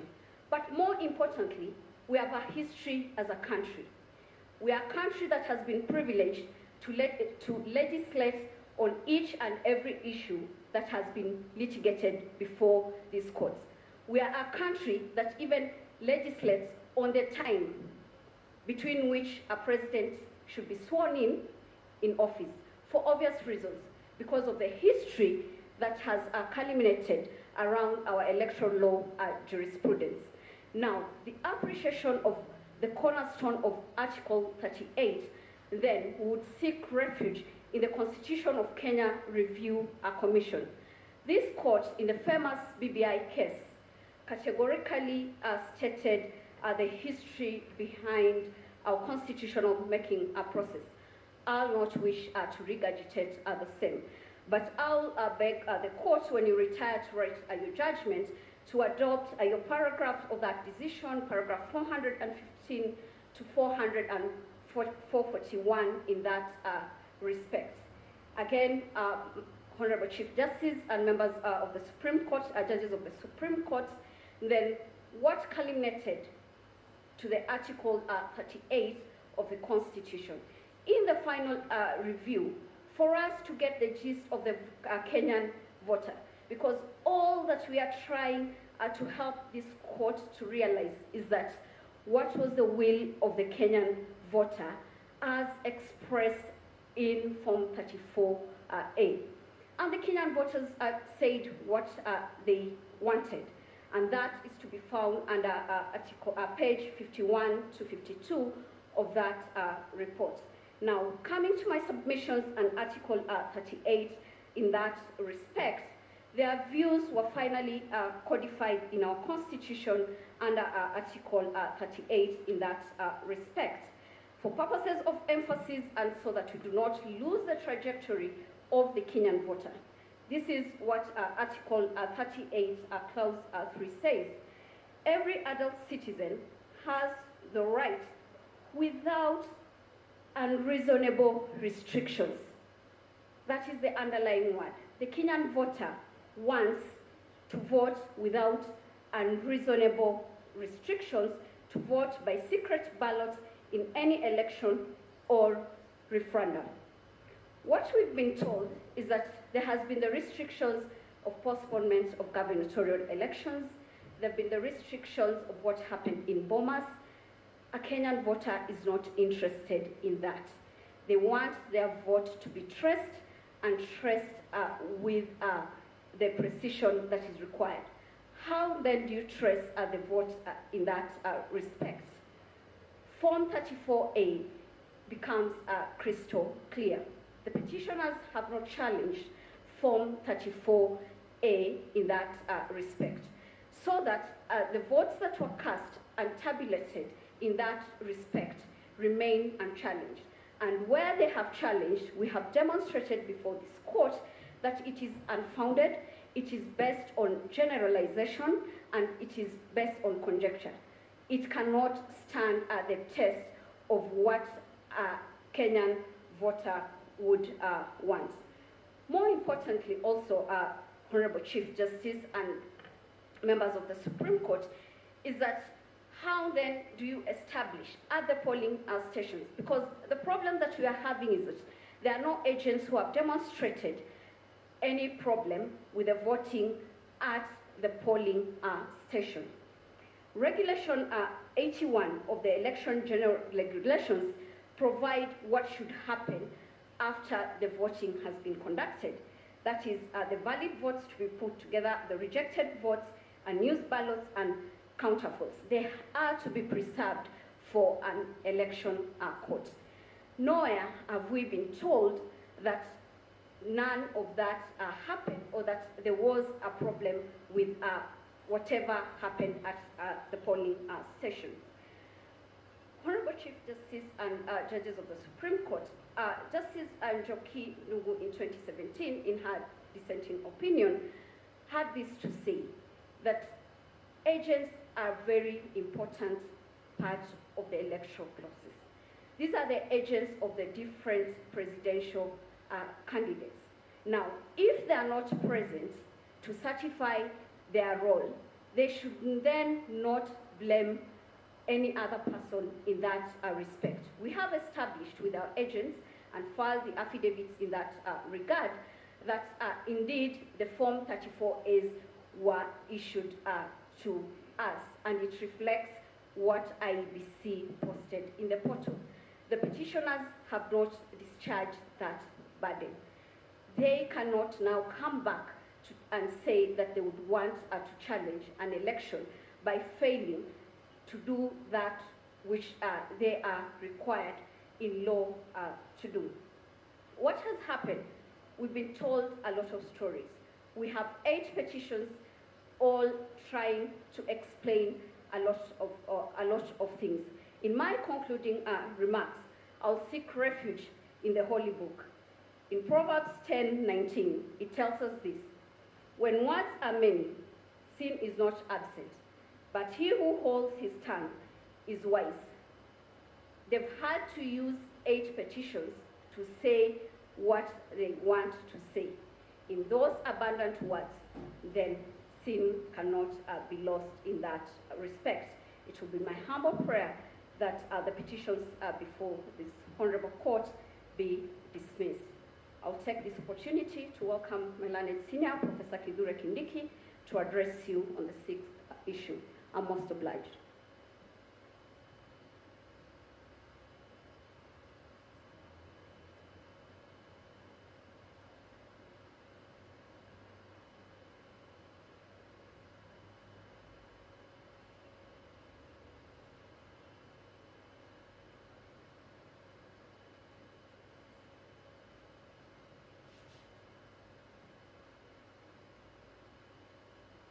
May it please you, Chief Justice, Deputy Chief Justice, judges of the Supreme Court. My name is Kithure Kindiki for the first respondent. On 15th August 2022, a mob of people, including people holding senior positions as state officers, invaded the dais at the National Tallying Center of the presidential election at the Bomas of Kenya. In what I regard as a very, very orchestrated and clear attempt to interfere in the powers of the IEBC to declare the presidential results following the verification and tally of those results. As a result, chaos erupted. Several IEBC commissioners, staff, and other people who were locally at the tallying center were seriously injured. To date, nobody has been asked even to write a statement. What happened that day? Today, no investigations whatsoever have been made by the agencies of state which should be doing this. And to date, this heinous and frontal attack on our democracy remains unresolved, and the perpetrators are marauding around the country, and some of them are in this country. Chief Justice, judges of the Supreme Court. The events on that day mirror what in our respective cases took place on January 6, 2021, when a rowdy gang of violent protesters laid siege on Capitol Building, Washington, D.C., in the United States of America, following the spectacular defeat of Donald Trump as president of that country in the 2020 election. The chronology of events of that day, the day our country was shaped in the eyes and in the presence of diplomats from all over the world, local and international press. The events are detailed in the affidavit. Mr. Wafula Chebukati, the gallant son of Kenya. That affidavit is before this court and is dated 26 August 2022, particularly paragraphs 58 to 75. This has been corroborated, my lords, my ladies, by the affidavit of Professor Abdi Guliye and Boya Mulu, the affidavit of Boya Mulu, both of which are before this court, and the relevant parts are paragraph 17, 37, and paragraph 9 to 10, respectively. We respectively submit that there are four said activities at the National Tallying Center on 15th of August 2022, regrettably perpetuated by emissaries, agents, supporters, and sympathizers of the first petitioner, who is now before this court seeking redress. Those events, those activities amount to nothing short of a flagrant attempt to overthrow the constitution of our country, to subvert the sovereign will of the people of Kenya, contrary to Article 1 of the Constitution. It is our view that those events alone constitute nothing but an attempt to establish a government unconstitutionally, contrary to Article 3.2 of the Constitution. And in our humble and respectful view, Chief Justice, my lords, my ladies, the events of that day are basically an attempted but failed coup d'etat. Unfortunately, the jurisdiction of this court under Article 140 does not allow it to punish these egregious acts of treason. These events must inform the context in which the main petition and its offshoots ought to be adjudged. Curiously, the mentioned public officers, who include civilian state officers, including a cabinet secretary, senior military officials, including the Vice Chief of Defense Forces, Head of Police, Head of Intelligence, the Head of Public Service and Chief of Staff, which itself is an illegal position under our Constitution. All those people have not denied that they met the IEBC in plenary. The only thing they have told this court is that they went there to try and fast track the declaration of results and not to do what Mr. Chebukati has told this court on oath, which is they went to go and try to have the first petitioner declared as president of the republic, or otherwise force a runoff between him and my client.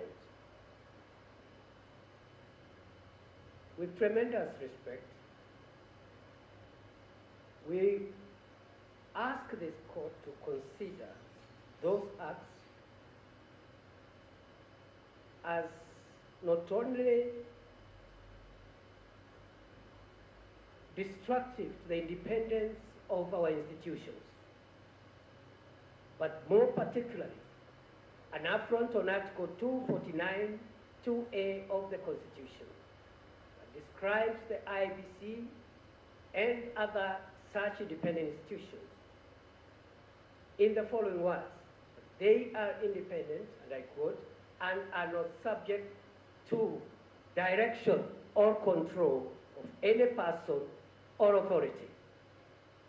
That includes, in our humble view, positive and negative interference, even if, for argument's sake, which is denied, those heads of very sensitive institutions walked into a plenary of the IBC to fast-track the declaration of results. Even that in itself is illegal and unconstitutional.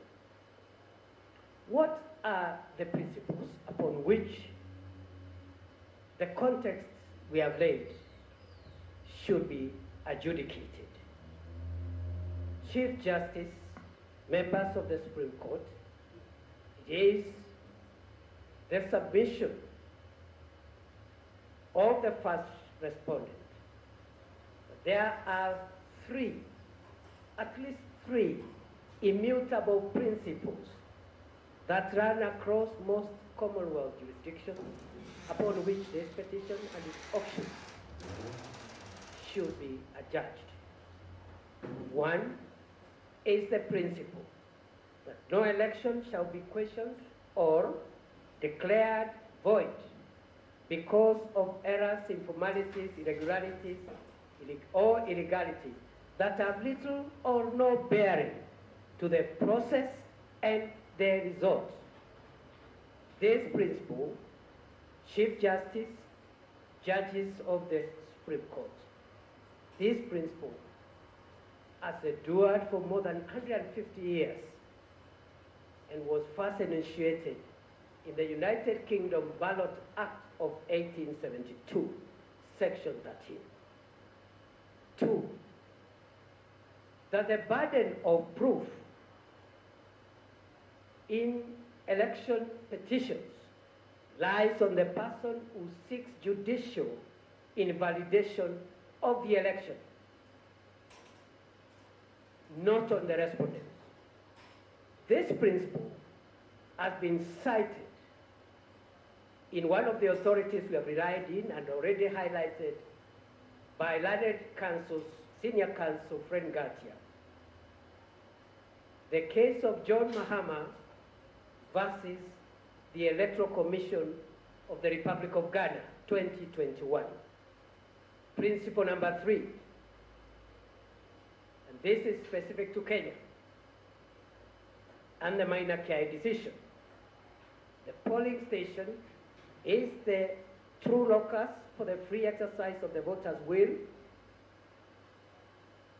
and I'm shocked to see the petitioner and the latest pseudo-petitioner, because when I listened to the Attorney General with due respect, I clearly thought that we are listening to another petition, especially on the issue of Article 138(3)(c), despite the assurances that he was not opposed to any petition, and I think he fell short of saying he's supporting the petitions. What are the specific principles in the interest of time? The first one, the three are the general principles. What are the specific principles? One, and what I intend to demonstrate with these specific principles and the general principles is that the answer to the question on the issue number 5 is in the affirmative. That yes, the IBC carried out verification, tallying, declaration of results in compliance with 138(3)(c) and 138(10). These are the reasons. Number 1, the verification and tallying happened and was done by the chairperson, commissioners, of IBC and the staff at the National Tallying Center in the presence of the candidates of the agents of the presidential candidates. And this is in the affidavit of William Ruto, paragraphs in support or in opposition of the petition, paragraphs 18 to 20, and the affidavit of Veronica Nduati, paragraphs 7 to 14. Number 2, the IBC complied because an interpretation to the effect that Article 138(3)(c)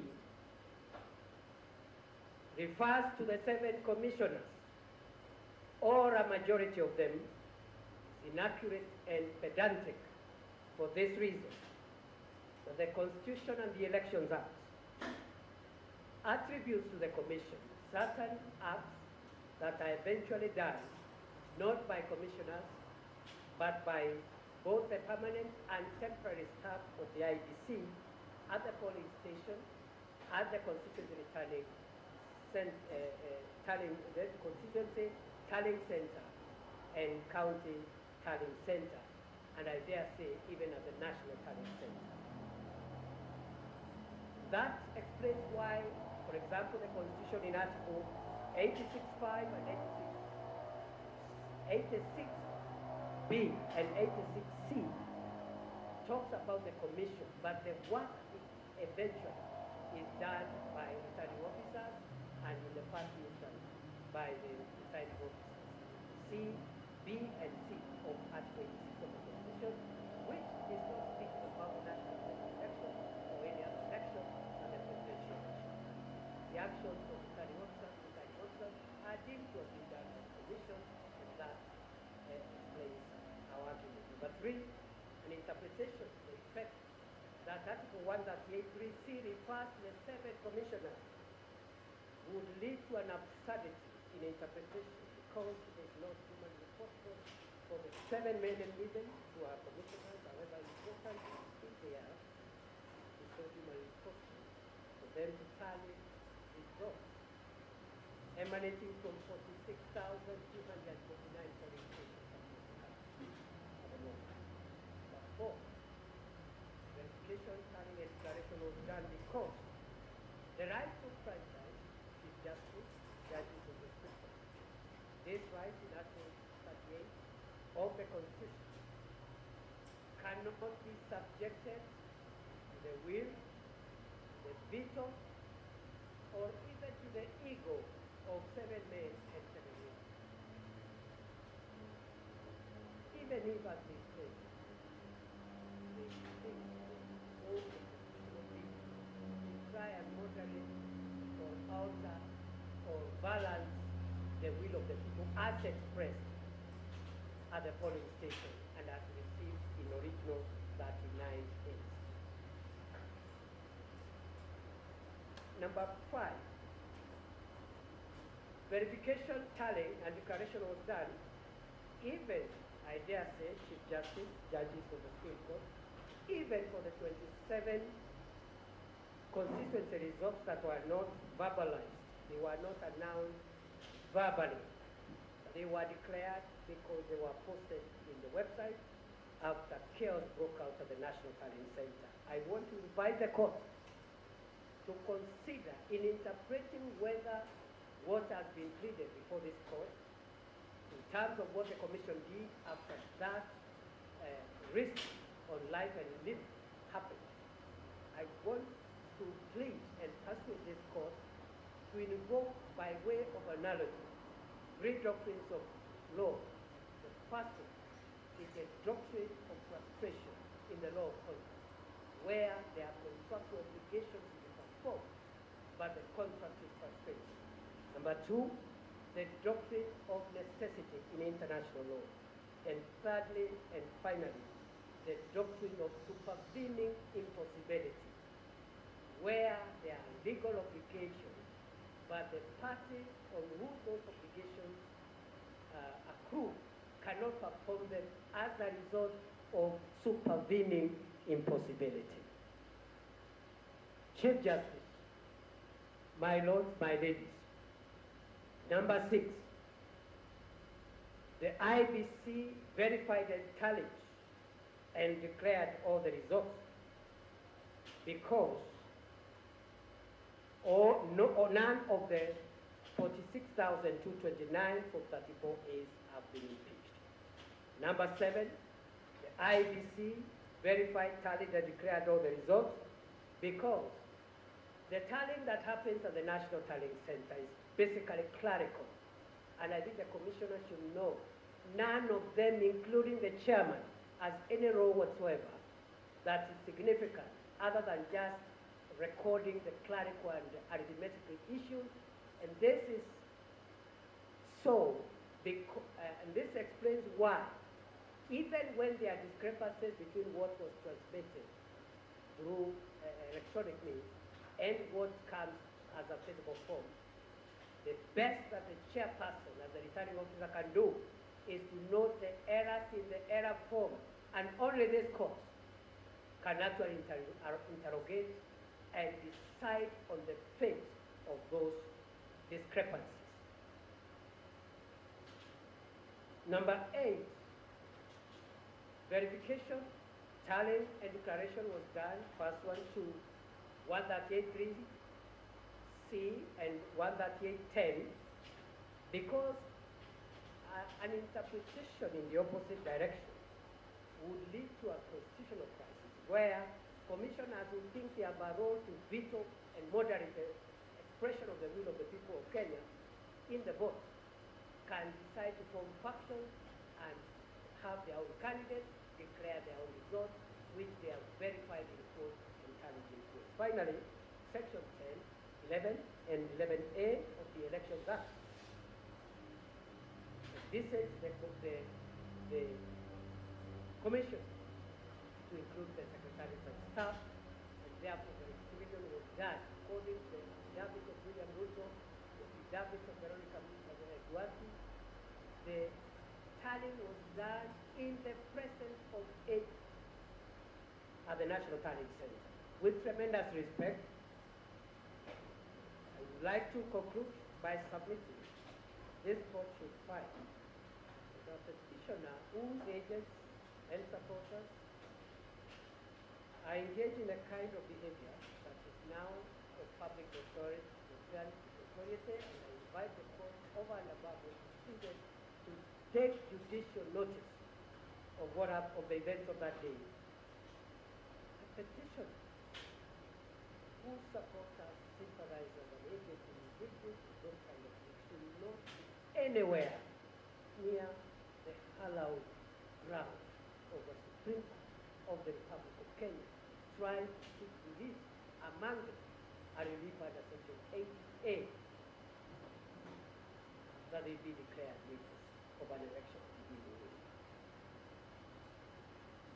We submit that the mob that swelled our image, the image of our nation, including the conductors of the orchestra, are now before this court shouting louder that we must release Barabbas. This court should stop Barabbas and his mob from benefiting from their own malfeasance. Pray all the petitions, including the submissions by the Attorney General, particularly on this issue of Article 108, those petitions struck out in court. I respectfully and humbly submit. Now, with the permission of the Chief Justice and the court, I yield the microphone to Senior Counsel Kirago Kimani to address the court and submit on issue number 7 and number 8. I thank you.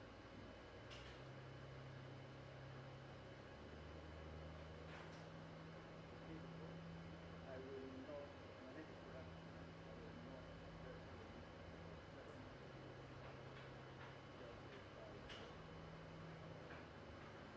IBC and its chairman.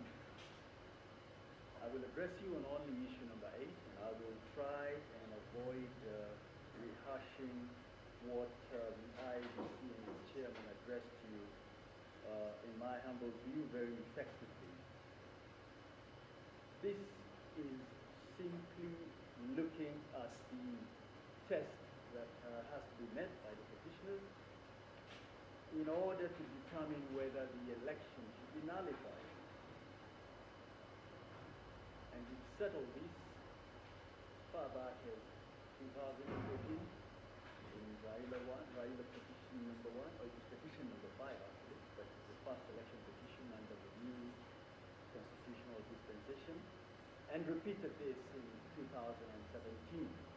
The long and short of it is that the question you must ask is whether it has been demonstrated that the election was conducted so badly that it was not substantially in accordance with the law relating to the election. This is the Elections Act in Articles 81 and 86.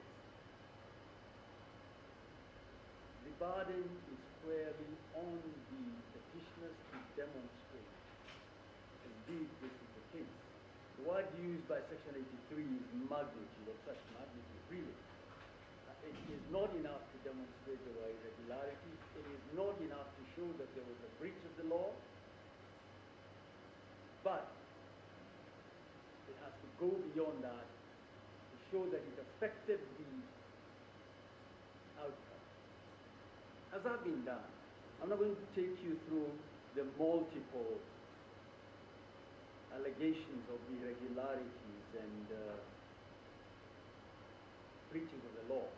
But I've tried to look at these petitions, the 7 surviving, and I think there are approximately 46 allegations of breaches of the law and irregularities.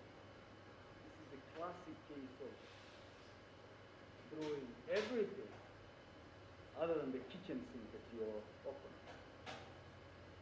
There are a lot of overlaps, but by and large, everything that could be said has been said. And I'll come back to this. The kitchen sink did show up a little later. But I don't want to walk you through all of these allegations. Let's just look at a few of these. It's alleged that there has been an infiltration of the IEBC system. I'm not going to rehash what Mr. Maha so well explained. But I think these petitions are an invitation to this court to lay down the law. It's one of your jobs. That it's not enough to show up here and throw things out there and say, we hope some of it will stick. No.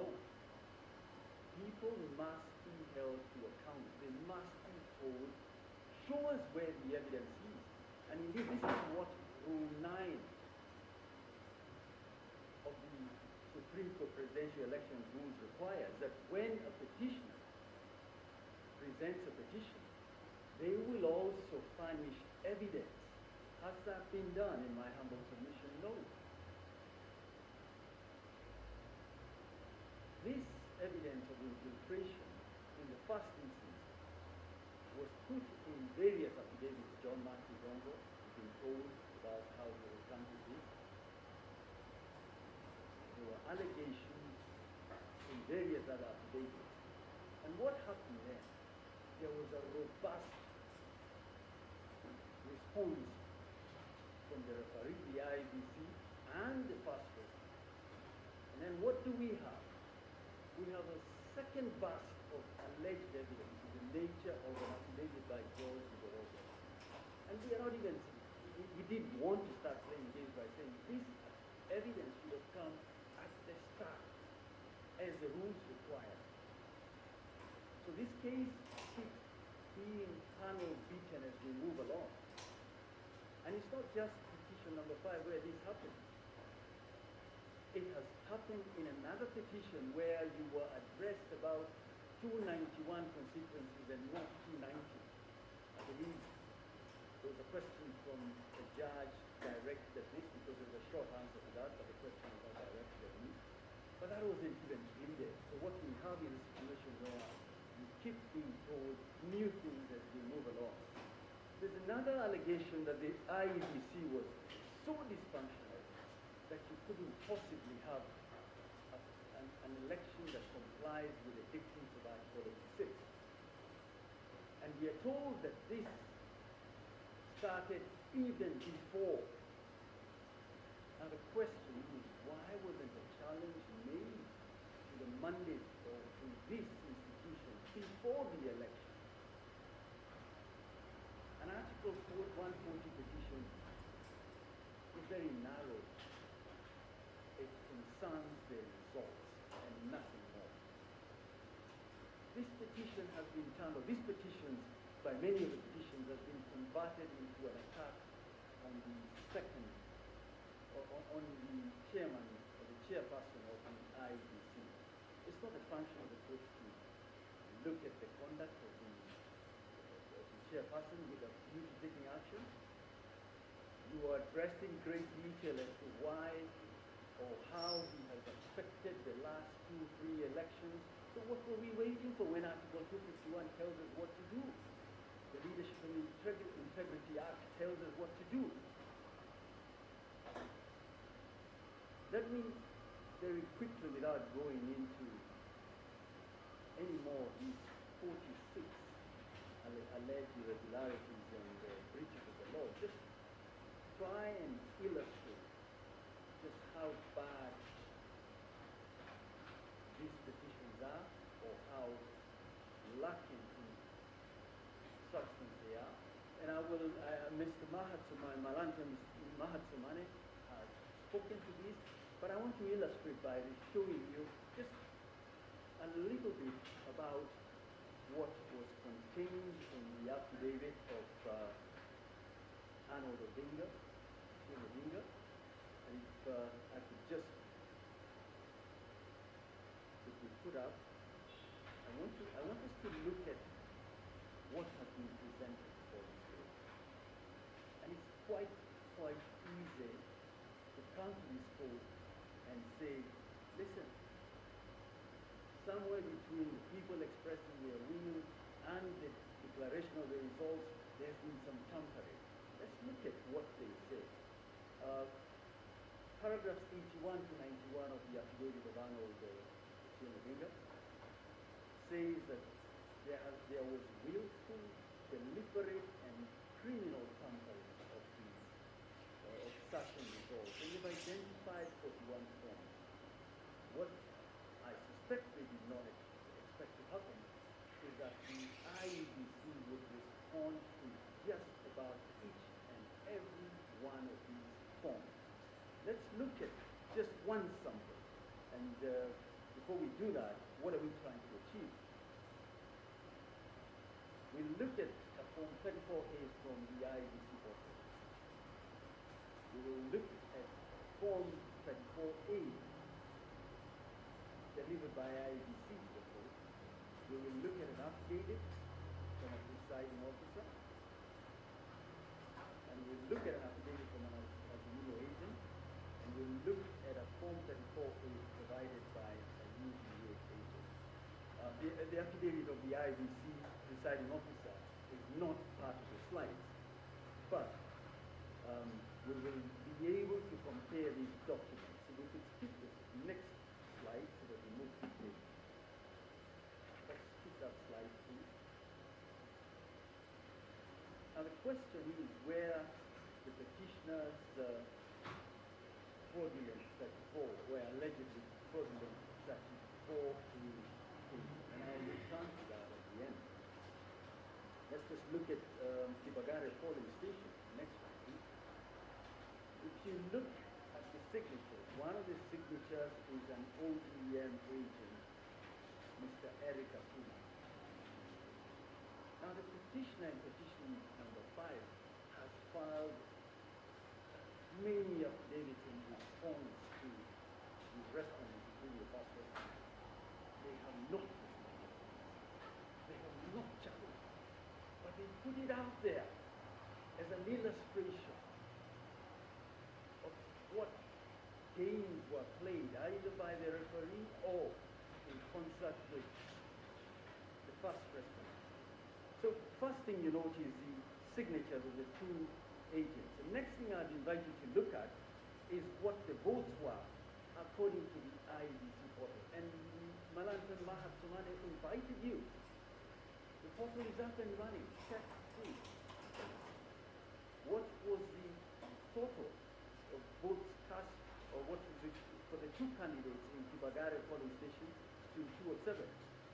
Raila Amolo Odinga, 244. Mr. William Samoei Ruto, 114. Let's go to the next slide.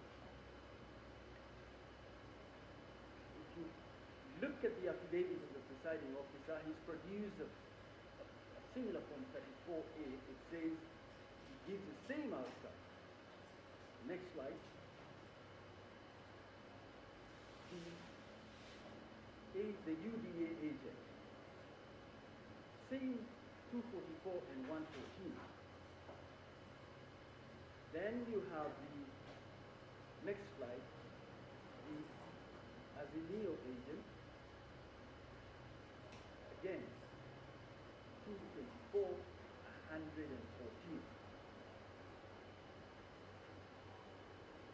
The next slide is the affidavit of their own agent. It says, what is in Mr. Odinga's affidavit is not what I submitted to the party. They decide we're not going to respond to that. But we expect the court somehow to determine that there was evidence from the court. This is right. Let's go to the next slide. What is in Mr. Odinga's affidavit? Look at the last column. It says for Raila Amolo Odinga 244 votes. For Mr. William Samoei Ruto 38. What happened to the other votes? Something is fundamentally wrong. And this is just one document. We have filed other affidavits which illustrate what happened here. Let's look at the next slide. The law requires the IEBC to deliver certain forms. I invite the court to look at the form for this particular location, this particular polling station, and see whether what has been set out in Mr. Odinga's affidavit is correct. Let's go to the last one. What then are we telling you? The numbers between the IEBC portal, the IEBC presiding officer, the UDA agent, the Azimio agent, and the 434A from Bomas are all aligned. Question you might ask, where did the form that is presented by Mr. Odinga come from? Arnold Odinga, so that we do not mix up names. I think this must be what the late Issa Juma of Super Wanyika had in mind when he penned the words. Sisi twajua anafanya biashara, lakini biashara anajua mwenyewe. Only Mr. Odinga can tell us where this came from. And the other 40, they are not part of what was actually the product of the people expressing their will. So, in a nutshell, even without trying to demonstrate to you how the other irregularities and alleged infringements of the law have not affected the law, the petitioners fall far short of what is expected. But let me look at one or two things, because one of the things that has really featured a lot, and I'm going to try and avoid rehashing what has been said by the other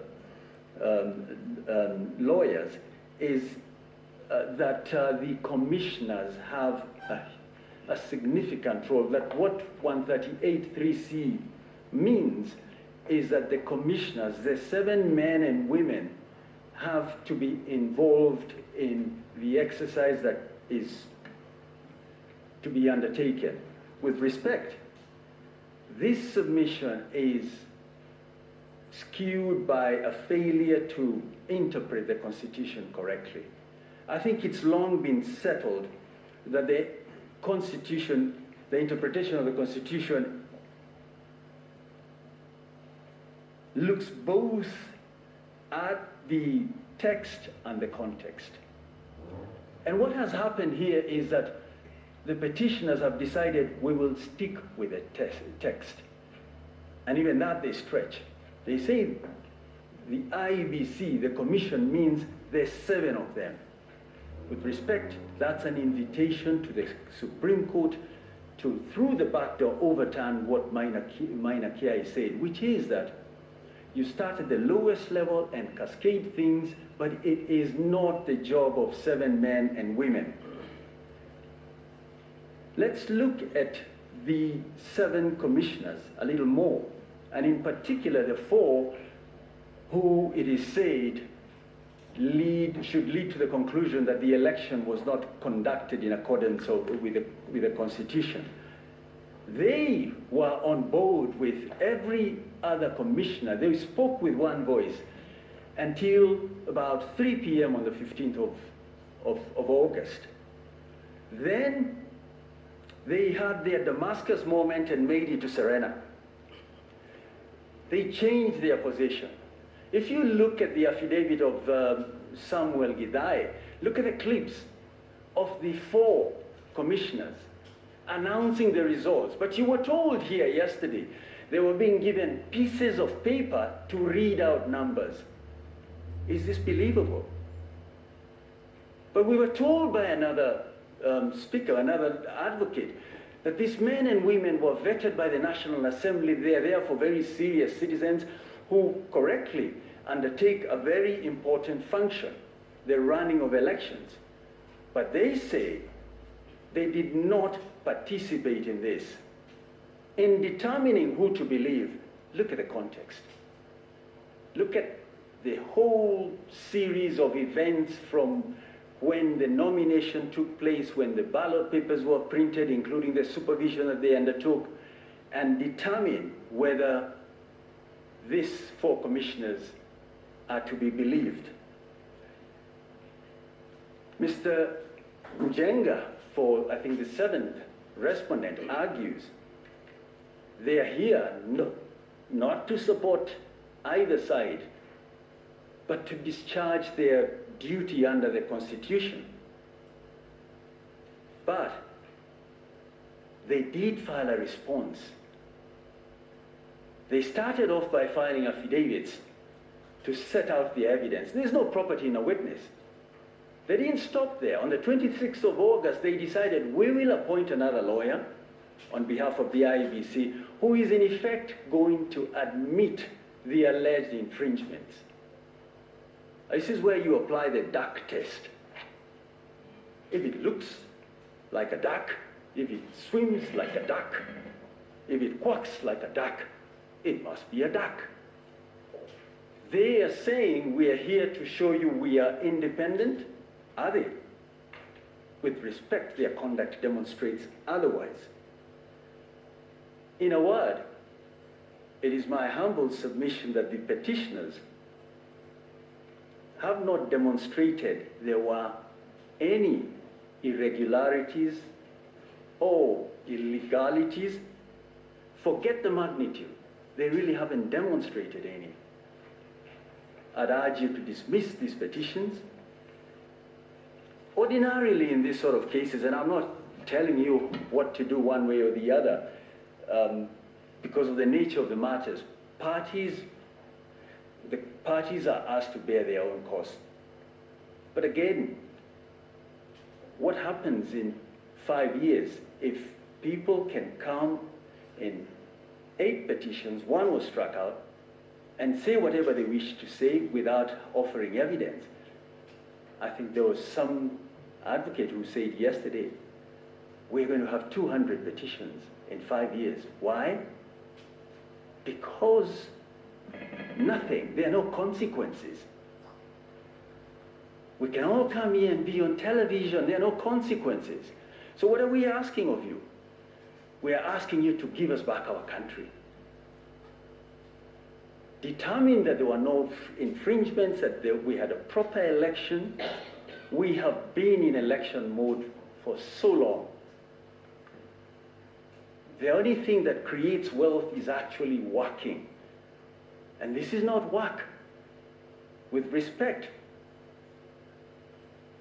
the tens of thousands, men and women who preside over elections are teachers and farmers and artisans and you name it. We're being asked to make them come back to work in a few months, or in 60 days to be precise.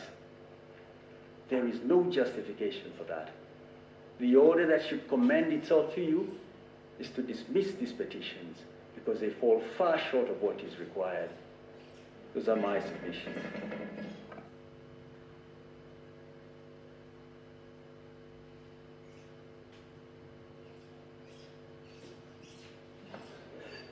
Mr. Kioko Kilukumi will now address you on the 9th issue.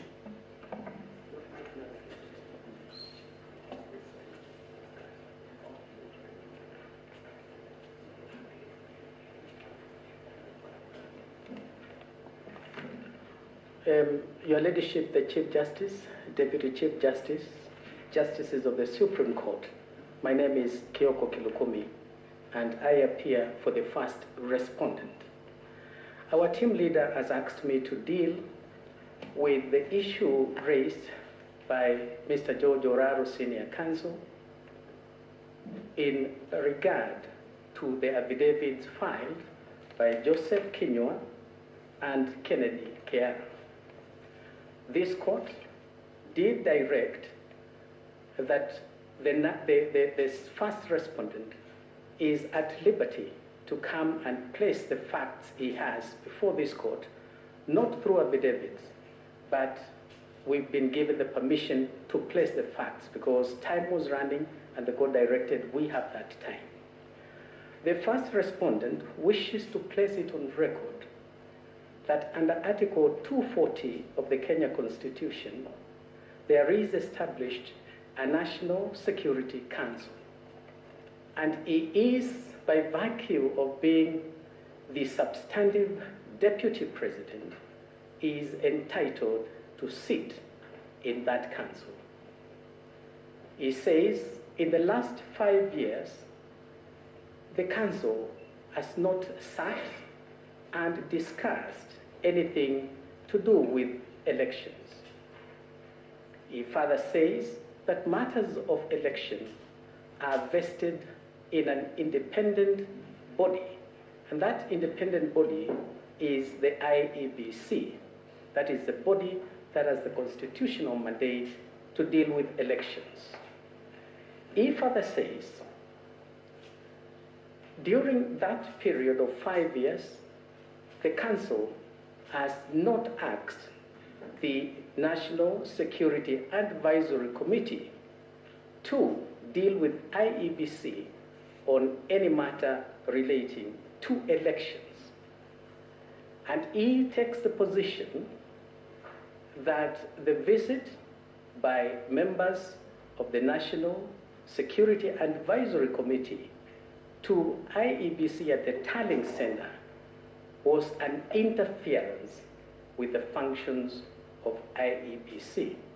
And it was calculated, given the membership who was sent there, it was designed and calculated to intimidate the chair of the IEBC and to seek to influence the outcome of the election.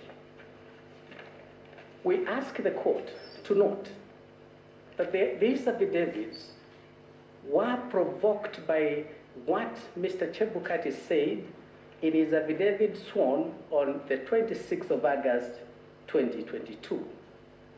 From paragraphs 55 to paragraph 75, he has given a subheading and he calls it an attempt to subvert the will of the people.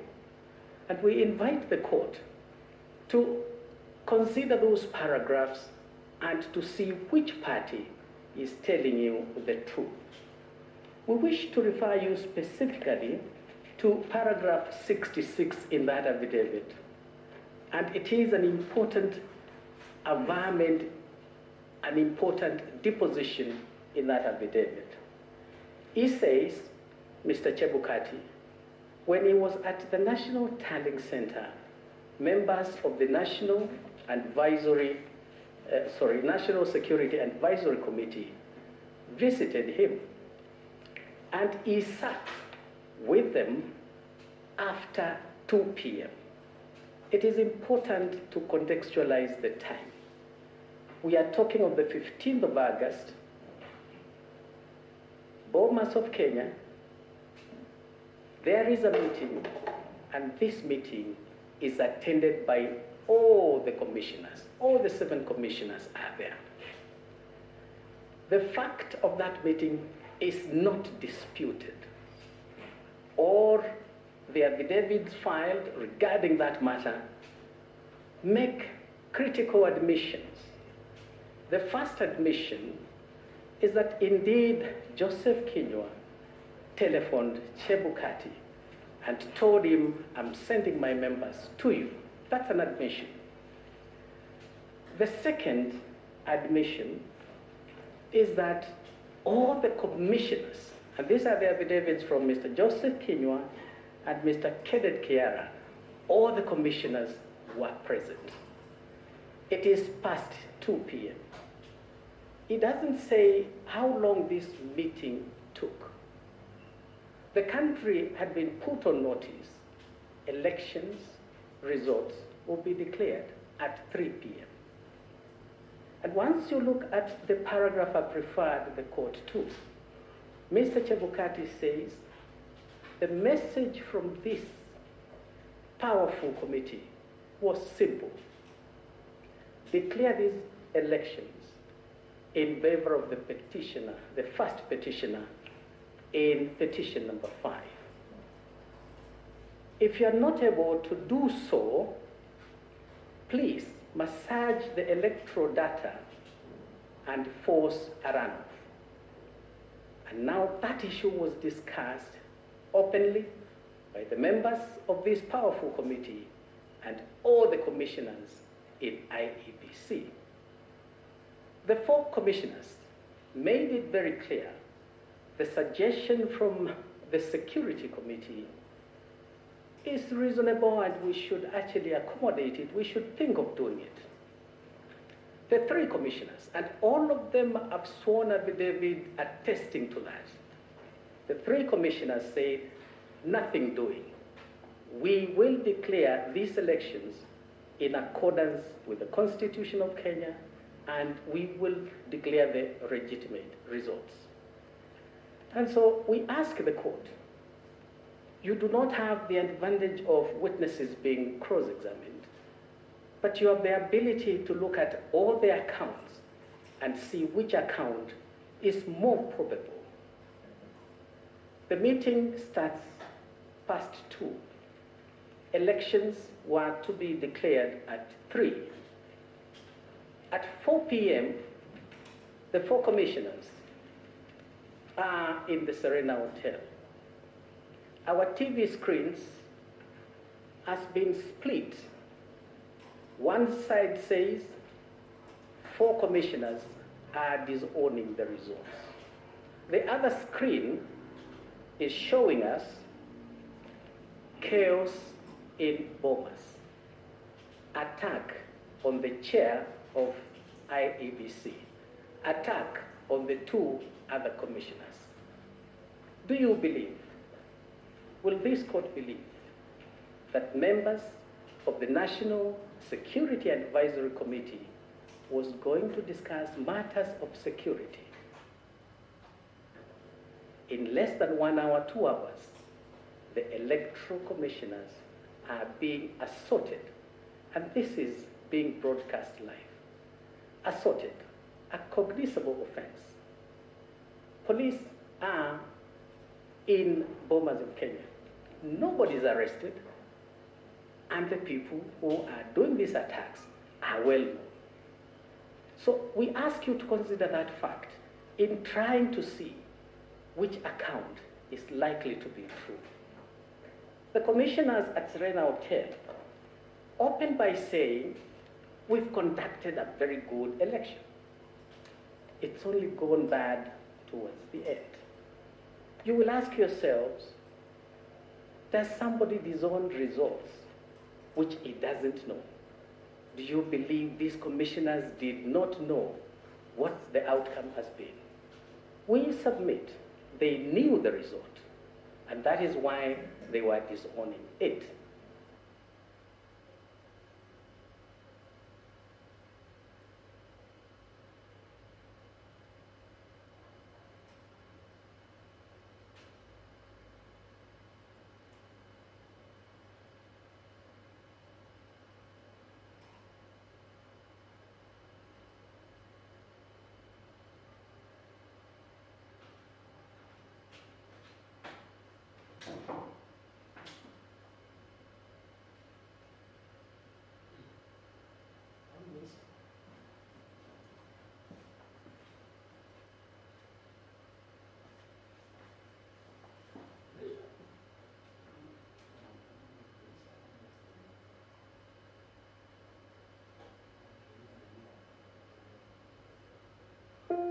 Safaricom